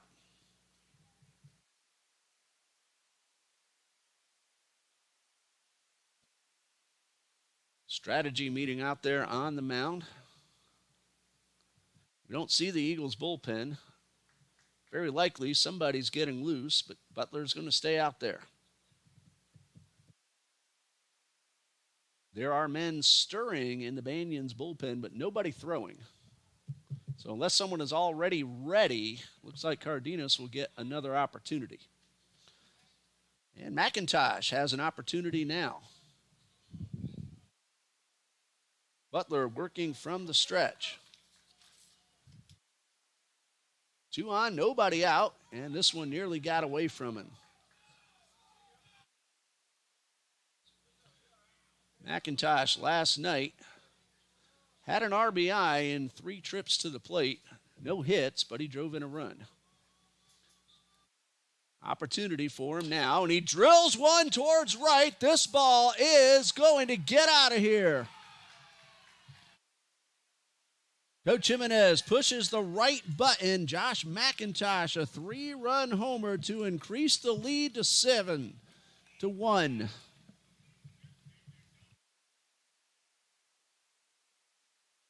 A leadoff single followed by a hit batsman and a long ball.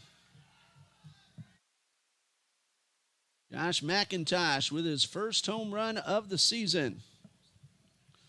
And New College leads 7-1.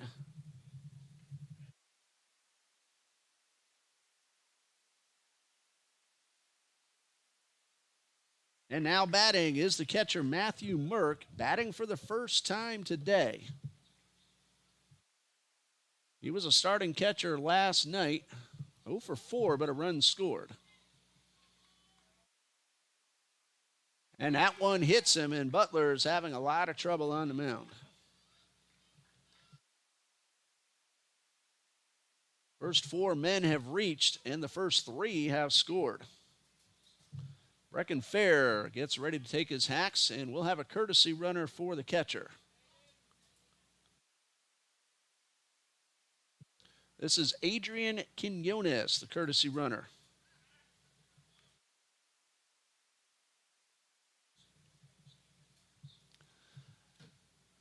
Fair will have to wait for the new pitcher to come in. Banyan's 7-1, back in a bit.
Longwood, Florida's Lake Brantley High School graduate Trey Rosado takes over for Caden Butler. Rosado, a freshman, will inherit a runner at first, nobody out. The 3-run homer from Josh McIntosh has broken this one open. It is 7-1 in favor of New College.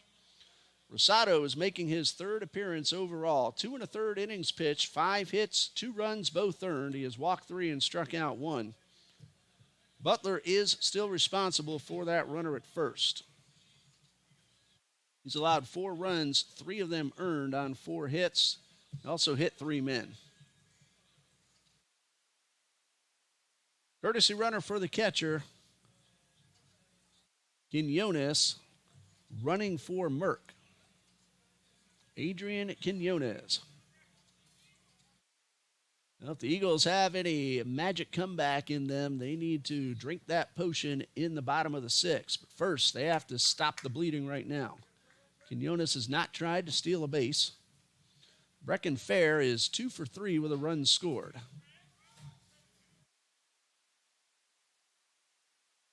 Fair can run. You get him on base. Now, he was thrown out at the plate on that great relay throw from Naguras. First pitch from Rosado misses upstairs. He was trying to score from first on that double down the line, but Gavin Williams made a bullet throw and then the great relay from Naguras. This one is lifted towards the left field foul line and out of play. Ball and a strike.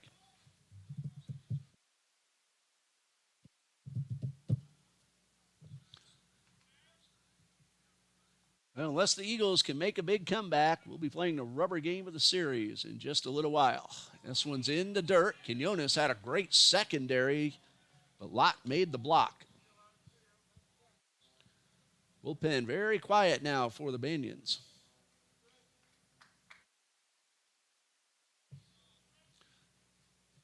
Two balls and a strike. Brecken Fair at the plate. Runner at first, nobody out. 3 runs have scored.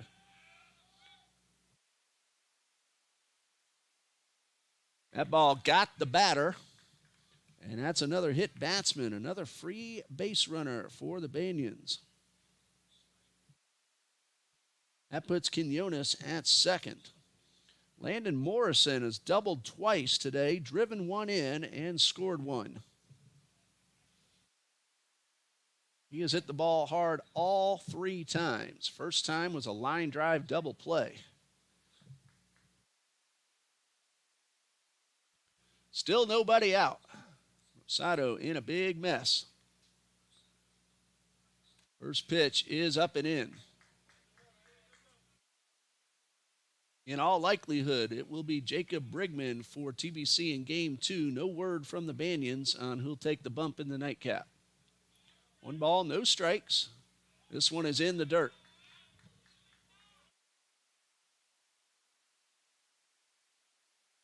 Count now 2-0. Morrison trying to keep this rally going. High fly ball, center field. Gattinella has a lot of room, comes in, makes the catch. Quinones started to go and held up on a great throw by Gattinella, almost right on top of the bag. That's the first out of the inning. Patrick Fink at the plate. Fly out, pop up, and an E3.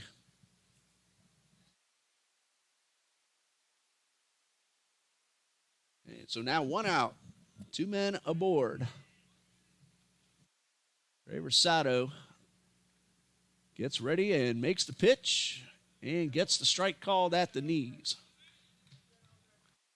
Sun's playing peekaboo behind the clouds now. When those clouds move out of the way, it's pretty warm in the press box. But when the sun hides behind the clouds, it feels a lot better. 0-1. Crooked number on the board in the 6th inning for the Banyans. Big swing and a foul back. Fink looking like he doesn't want to be shown up by McIntosh.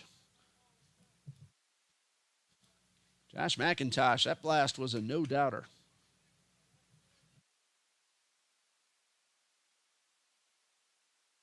No wind blowing right now. Rosado checks the runner and delivers and misses with a breaking ball.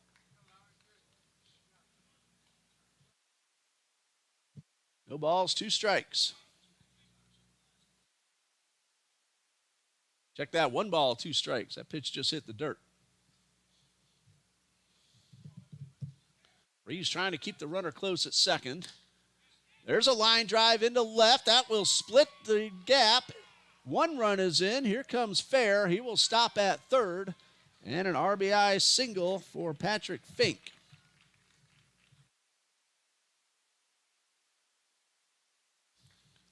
Fair goes first to third. Quinones scores. It is 8-1.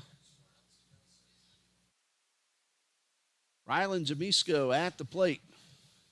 1 for 2 with a run scored. Also drew a walk. Lott will deliver the first and third signs from the dugout.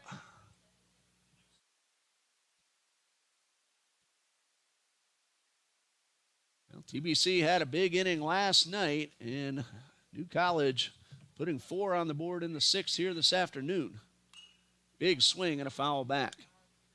That's baseball. The momentum can shift very quickly. 8-1 now in favor of New College.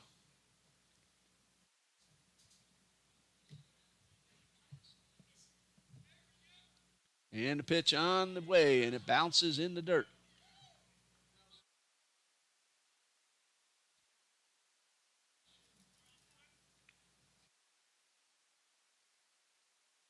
A ball and a strike, 1 out.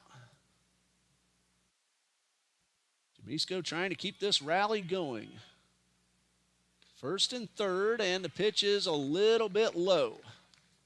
Jamisco now ahead 2-1. Rosado asking where the pitch was. Umpire says low and outside.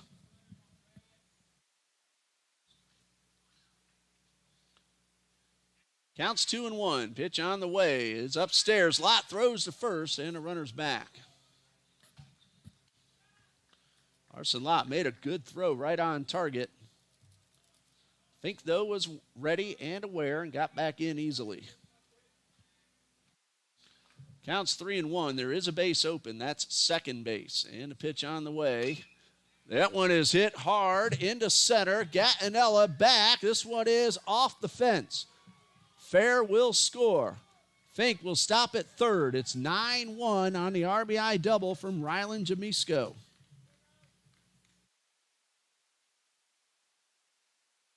Banians are swinging the bats exceptionally well here in the sixth inning. Second and third, still just one man out.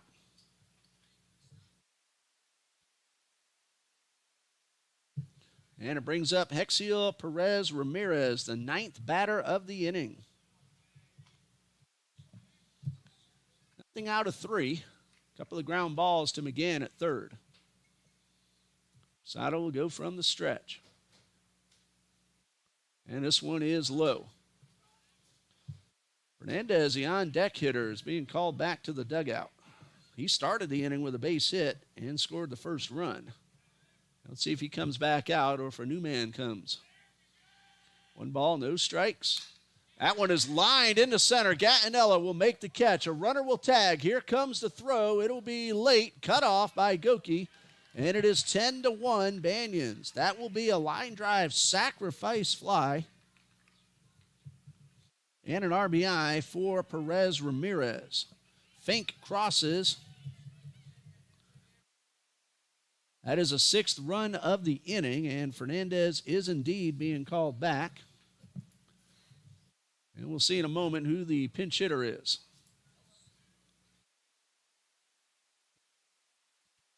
Heading to the plate will be Brennan Peterson, who got a couple of at-bats late in last night's ball game.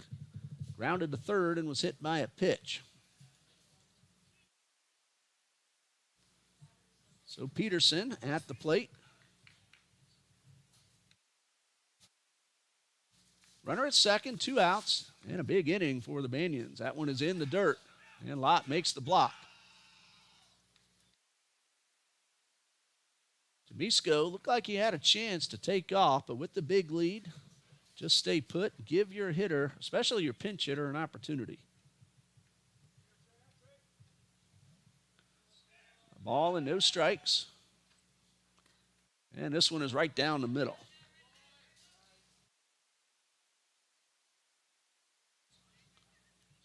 Peterson is batting for Fernandez. And Fernandez started this rally with a base hit. Swing and a foul ball. Peterson looked like he might have lunged for that one.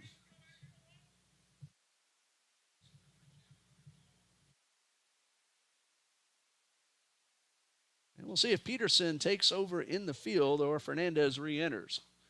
Pitch on the way. This one is low.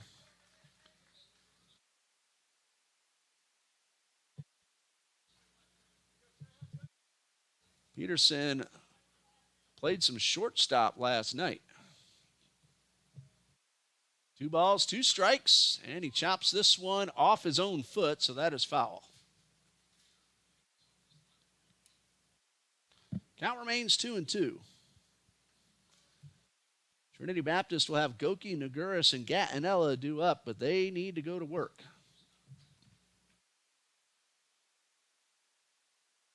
Eagles haven't trailed this big very much this season. Pitch on the way, and that one is in the dirt. That's ball 3. They've had some come from behind wins, the biggest one against Florida National in game number 2 of the season. They trailed by 6 late and ended up winning it. 3-2, high pop foul. This is a 9-run lead with just 2 at-bats left. If nothing else, get some momentum going into game 2.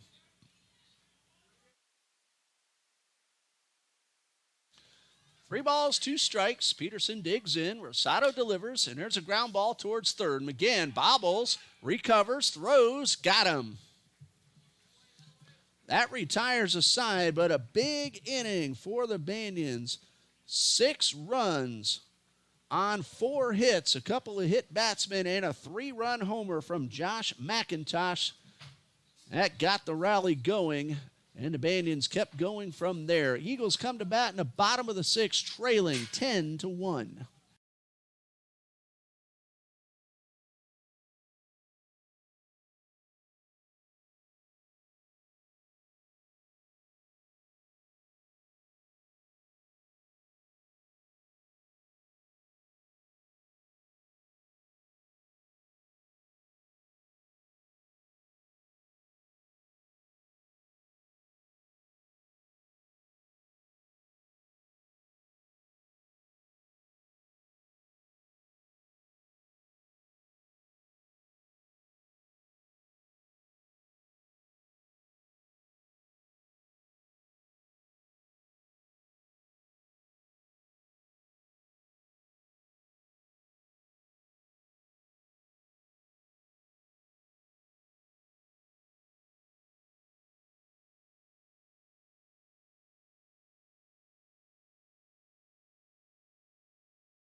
Bottom of the sixth, a big inning for New College of Florida. They put 6 on the board to increase their lead to 9 at 10-1. And Michael Cardenas is back out there on the mound. If he finishes this, has to pitch this and the seventh, he would qualify for a save by virtue of 3 innings pitched. And it was a save opportunity when he entered anyway.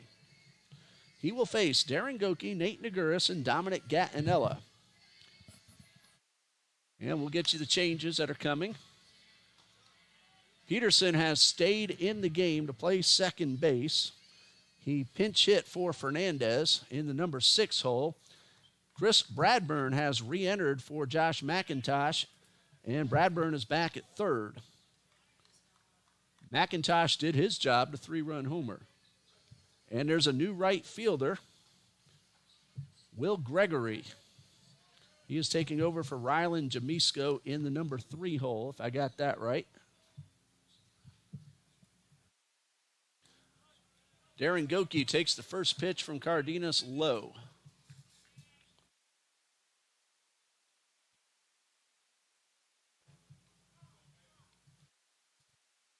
And time called.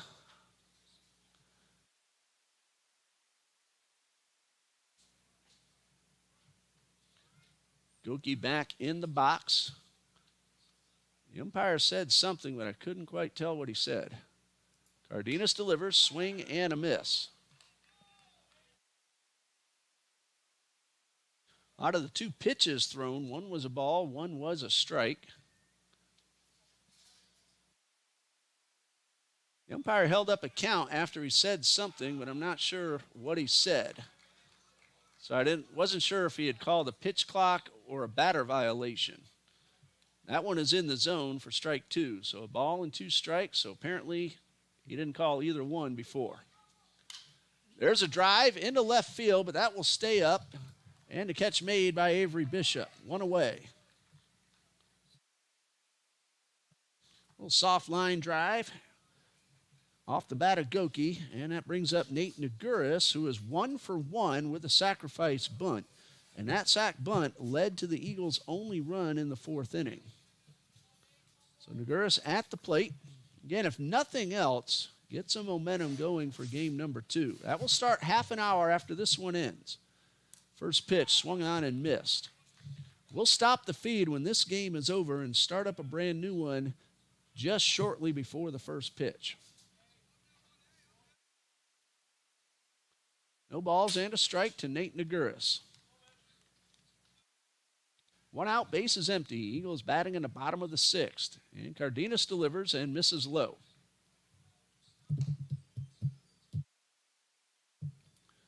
Counts 1-1.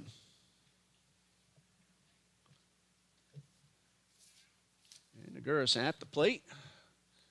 Checks his swing at a curveball, but went around. Naguris had a base hit and a walk and a run scored in the 5th inning. That TBC put 10 on the board. He helped get a run in earlier today. And there's a ground ball towards short. Wrong man to hit it to today as Fair has played spectacular shortstop, and that was a laser beam to first. 2 outs, and it brings up Dominic Gattinella. Dominic drove home the run in the 4th with a sacrifice fly to center. Nothing out of 1 officially.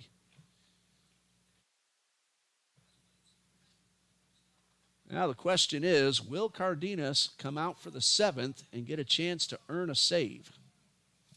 And the pitch. Fastball lifted high into right center field. Should be an easy play.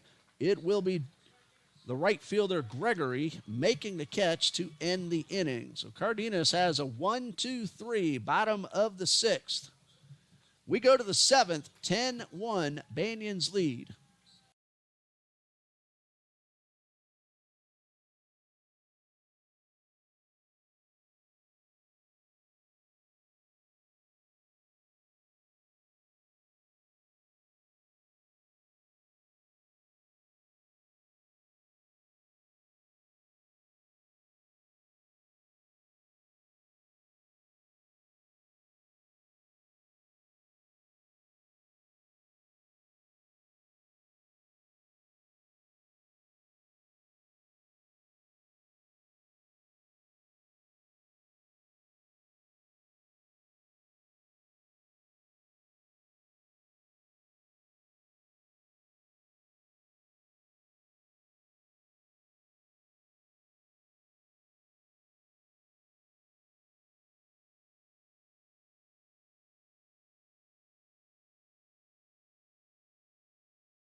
We go to the 7th, and Trinity Baptist will put another man on the mound, making his collegiate debut, redshirt freshman Luke Machara from Orlando, Florida, a graduate of JMJ Academy. Barring any changes, he will face Bishop, Bradburn, and Merck. But Coach Jimenez, he likes to get some reserves opportunities when that arises, and he certainly has that opportunity now with a 10-1 lead. Chara, normally a member of the JV Eagles baseball team, gets a shot right here this afternoon to show off what he can do. And he's about to throw his first collegiate pitch. Avery Bishop is a scheduled hitter. I see Quinones in the on-deck circle. He would bat for Bradburn. We saw him as a courtesy runner. This is not Bishop, however. This is Dylan Bowen, whom we did see last night. First pitch from Machado is a blazing fastball for a strike. Dylan Bowen, a junior from Winter Haven, Florida.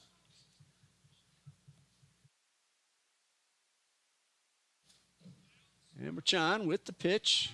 It is low.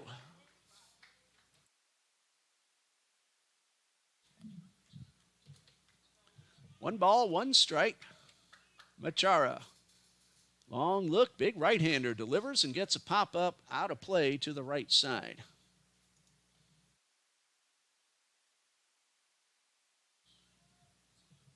So Luke McCara, saying it correctly now, thank you, Thomas.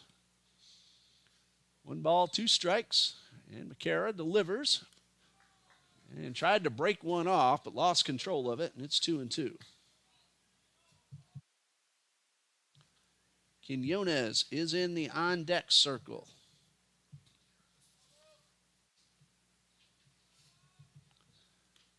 And a fastball misses outside.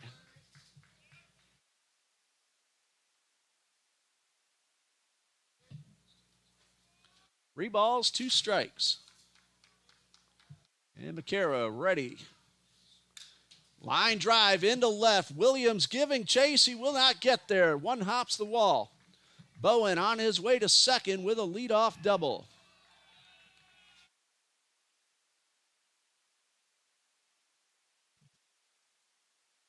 So Dylan Bowen starts things off for the Banians in a really nice way with the double to left.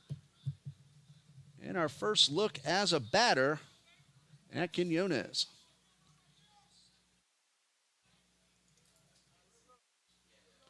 Quinones is 1 for 8 so far this season. Left-hand hitter. Has a runner in scoring position with nobody out. We saw Adrian do some courtesy running earlier in the ball game. And McCara's pitch is in there for a strike. He ran for Matthew Merck, who was hit by a pitch, and scored a run in that big 6th inning. One strike, pitch on the way, and this one is fouled off. Don't see too many college players wearing number 99. Of course, we always think of Wild Thing in the Bob Uecker movie Major League. Mitch Williams wore 99 for the Phillies. 2 strikes, and the pitch misses up and away. Of course, probably the most famous of all, especially right now, some guy named Judge in New York. Who's this? Aaron Judge, of course. I'm teasing. A ball and 2 strikes. And a pitch. Fastball lifted high and deep towards left. Williams this time has a chance to get under it. He makes the catch. A runner's tagging. He will get to third with 1 out. Good base running by Dylan Bowen. Quinones gave that one a ride. And now, Matthew Merck at the plate. He was hit by a pitch. His courtesy runner was Quinones.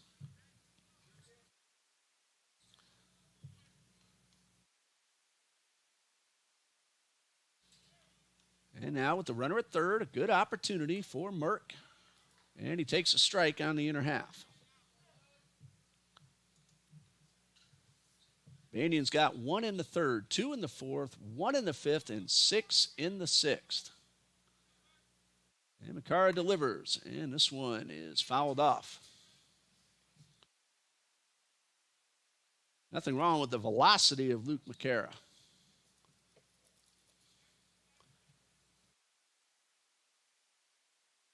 A ball and 2 strikes, or rather no balls, 2 strikes. And the pitch to Merck. And this one is fisted foul. Merck tried to check his swing, but couldn't hold up enough. TBC will have Reeves, Gorman, and McGann due up, barring any changes. And McCara checks that runner at third, delivers, 2-strike pitch, and this one is pulled foul. This is a good time to get McCara into the ballgame for his first college appearance. Okay. Really not much pressure at all. Get those butterflies out. 2 strikes and a pitch is grounded into left field. That's a base hit. Dylan Bowen, who started the inning with a double, scores, and it is 11-1. Merck with the RBI.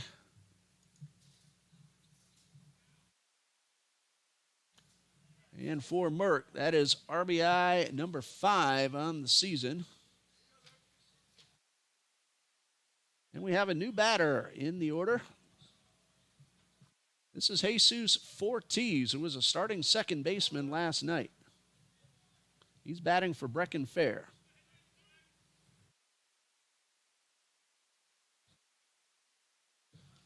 Runner at first, 1 out. And the first pitch is inside to Fortes.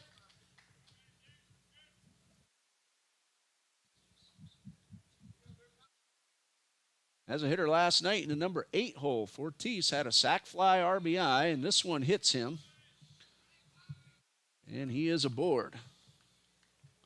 That is the 6th batter that Eagles pitching has hit in this ball game.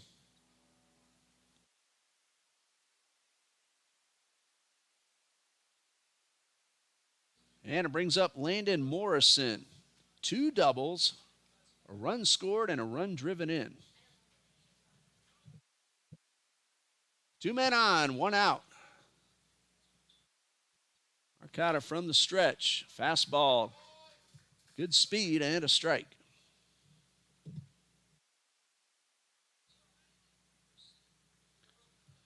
Morrison with the RBI double in the third. Also doubled in the fifth and scored a run. This one chopped foul down the third base side.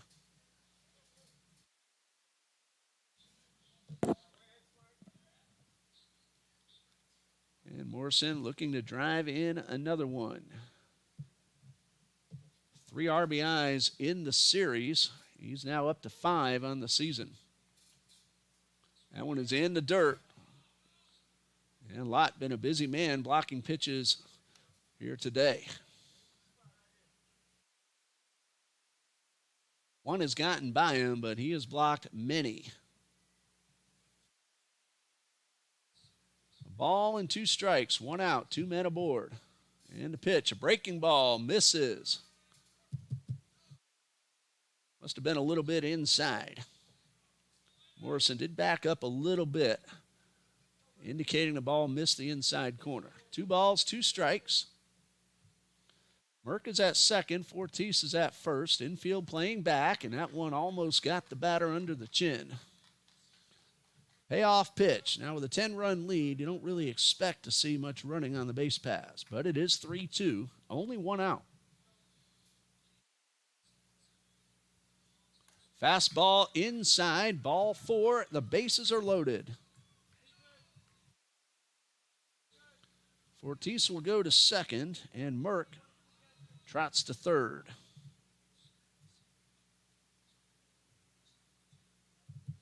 Patrick Fink is a scheduled hitter, and that is him in the batter's box.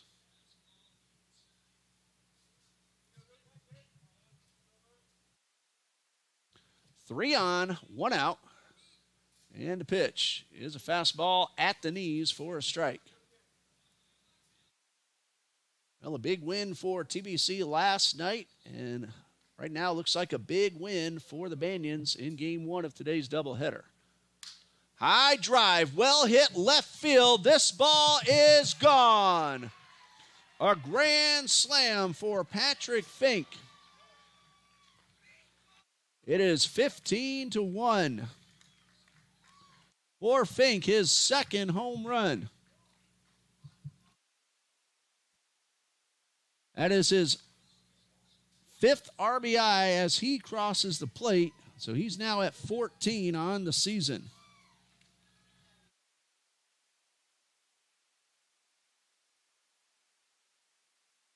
And the Banyans, they brought their bats here today. Will Gregory will get his first chance at the plate. Demisco had 2 hits, a run scored, and an RBI. Gregory took over for him in right in the Eagles' last at-bat in the bottom of the 6th. He takes the first pitch for ball 1.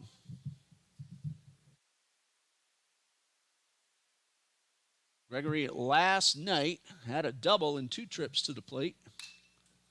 There's a high fly ball. Left center field. It's going to be Gattinella making the catch. They're 2 down.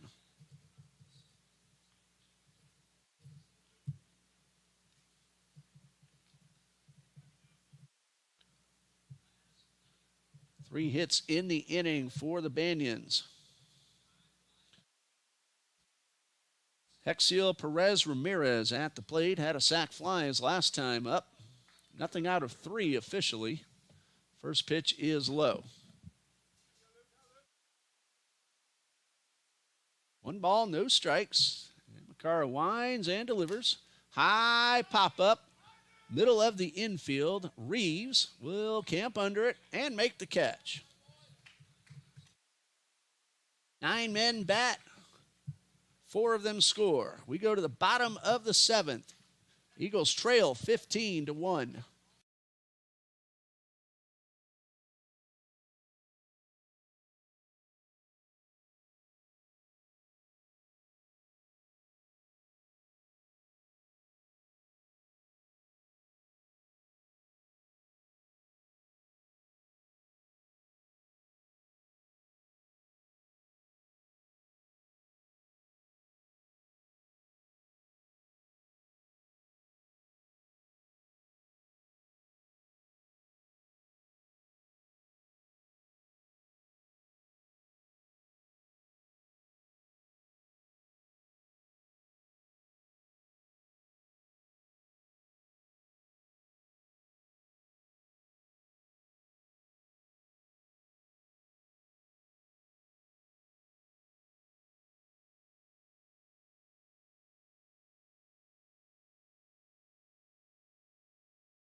Bottom of the seventh, Seth Reeves, Graham Gorman, and Logan McGann, the scheduled hitters. Michael Cardenas will try to complete this seventh inning and earn himself a save. It was 4-1 when he entered in the fifth, and he has pitched 3 complete innings, assuming he does finish. So either way, he does qualify for a save. He came in with a runner at first in the fifth inning, tying run in the on-deck circle. So he meets all 3 possibilities for a reliever to get credit for a save. That is, of course, assuming he finishes this 7th inning. Seth Reeves at the plate, nothing out of 2. Reached on an error in the second and flew out to left in the 4th. Quinones will stay in the ball game and play second base. Fortis will stay in the ball game at short. And Peterson has moved over to third. Thank you, Sam. First pitch, bounce back to the box. Cardenas, the underhand flip. Reeves hustling, but just in time. Cardenas nearly gave Seth Reeves a gift single. But it goes as a 1-3. Dylan Bowen is in left field for the Banyans. I'm out of room on my score sheet to mark down all these changes. Fortunately, Sam keeps really good track of it all. Here's Graham Gorman, who is nothing out of 1 plus a walk. Cardenas delivers a fastball. It's fouled straight back. But winning big or losing big, Coach Jimenez in this series, he's done a nice job getting players some reps at bats and defensive plays. He sees that opportunity. You never know who needs to step up.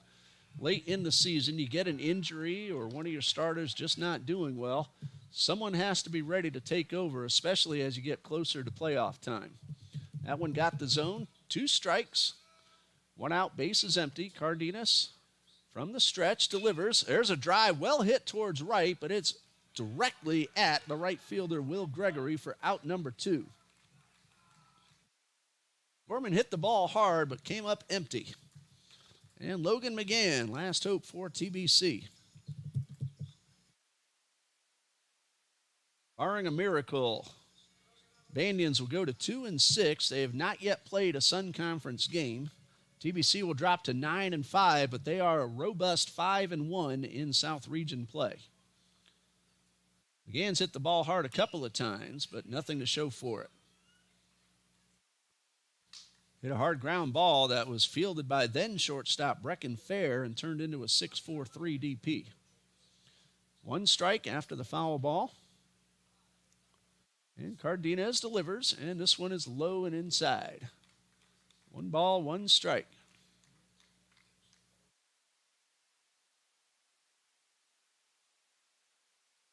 And a lefty sets and delivers. And that one looked like it slipped. And it's 2-1. Well, in baseball, momentum is what matters. The Banyans got that momentum midway through the ball game and just never let up. 15 runs, 12 hits, and just 1 error. TBC, 1 run, 3 hits, 4 errors. 2-1 from Cardenas. It's hit hard into center, but again, directly at somebody wearing a glove, and Morrison makes the catch. That's the ball game.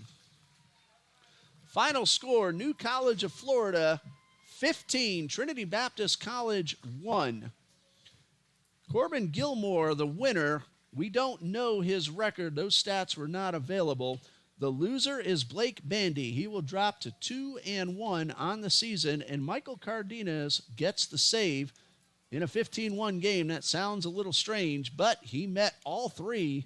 You just need one of them. He met all 3 requirements. For the season, New College of Florida now 2-6, no record in the Sun Conference. And Trinity Baptist is 9-5, but a very nice 5-1 record in the South Region. Game number 2 will start in about half an hour, so look for us at around 2:45 to 2:50. We'll end this feed right now. We'll see you in just a little while.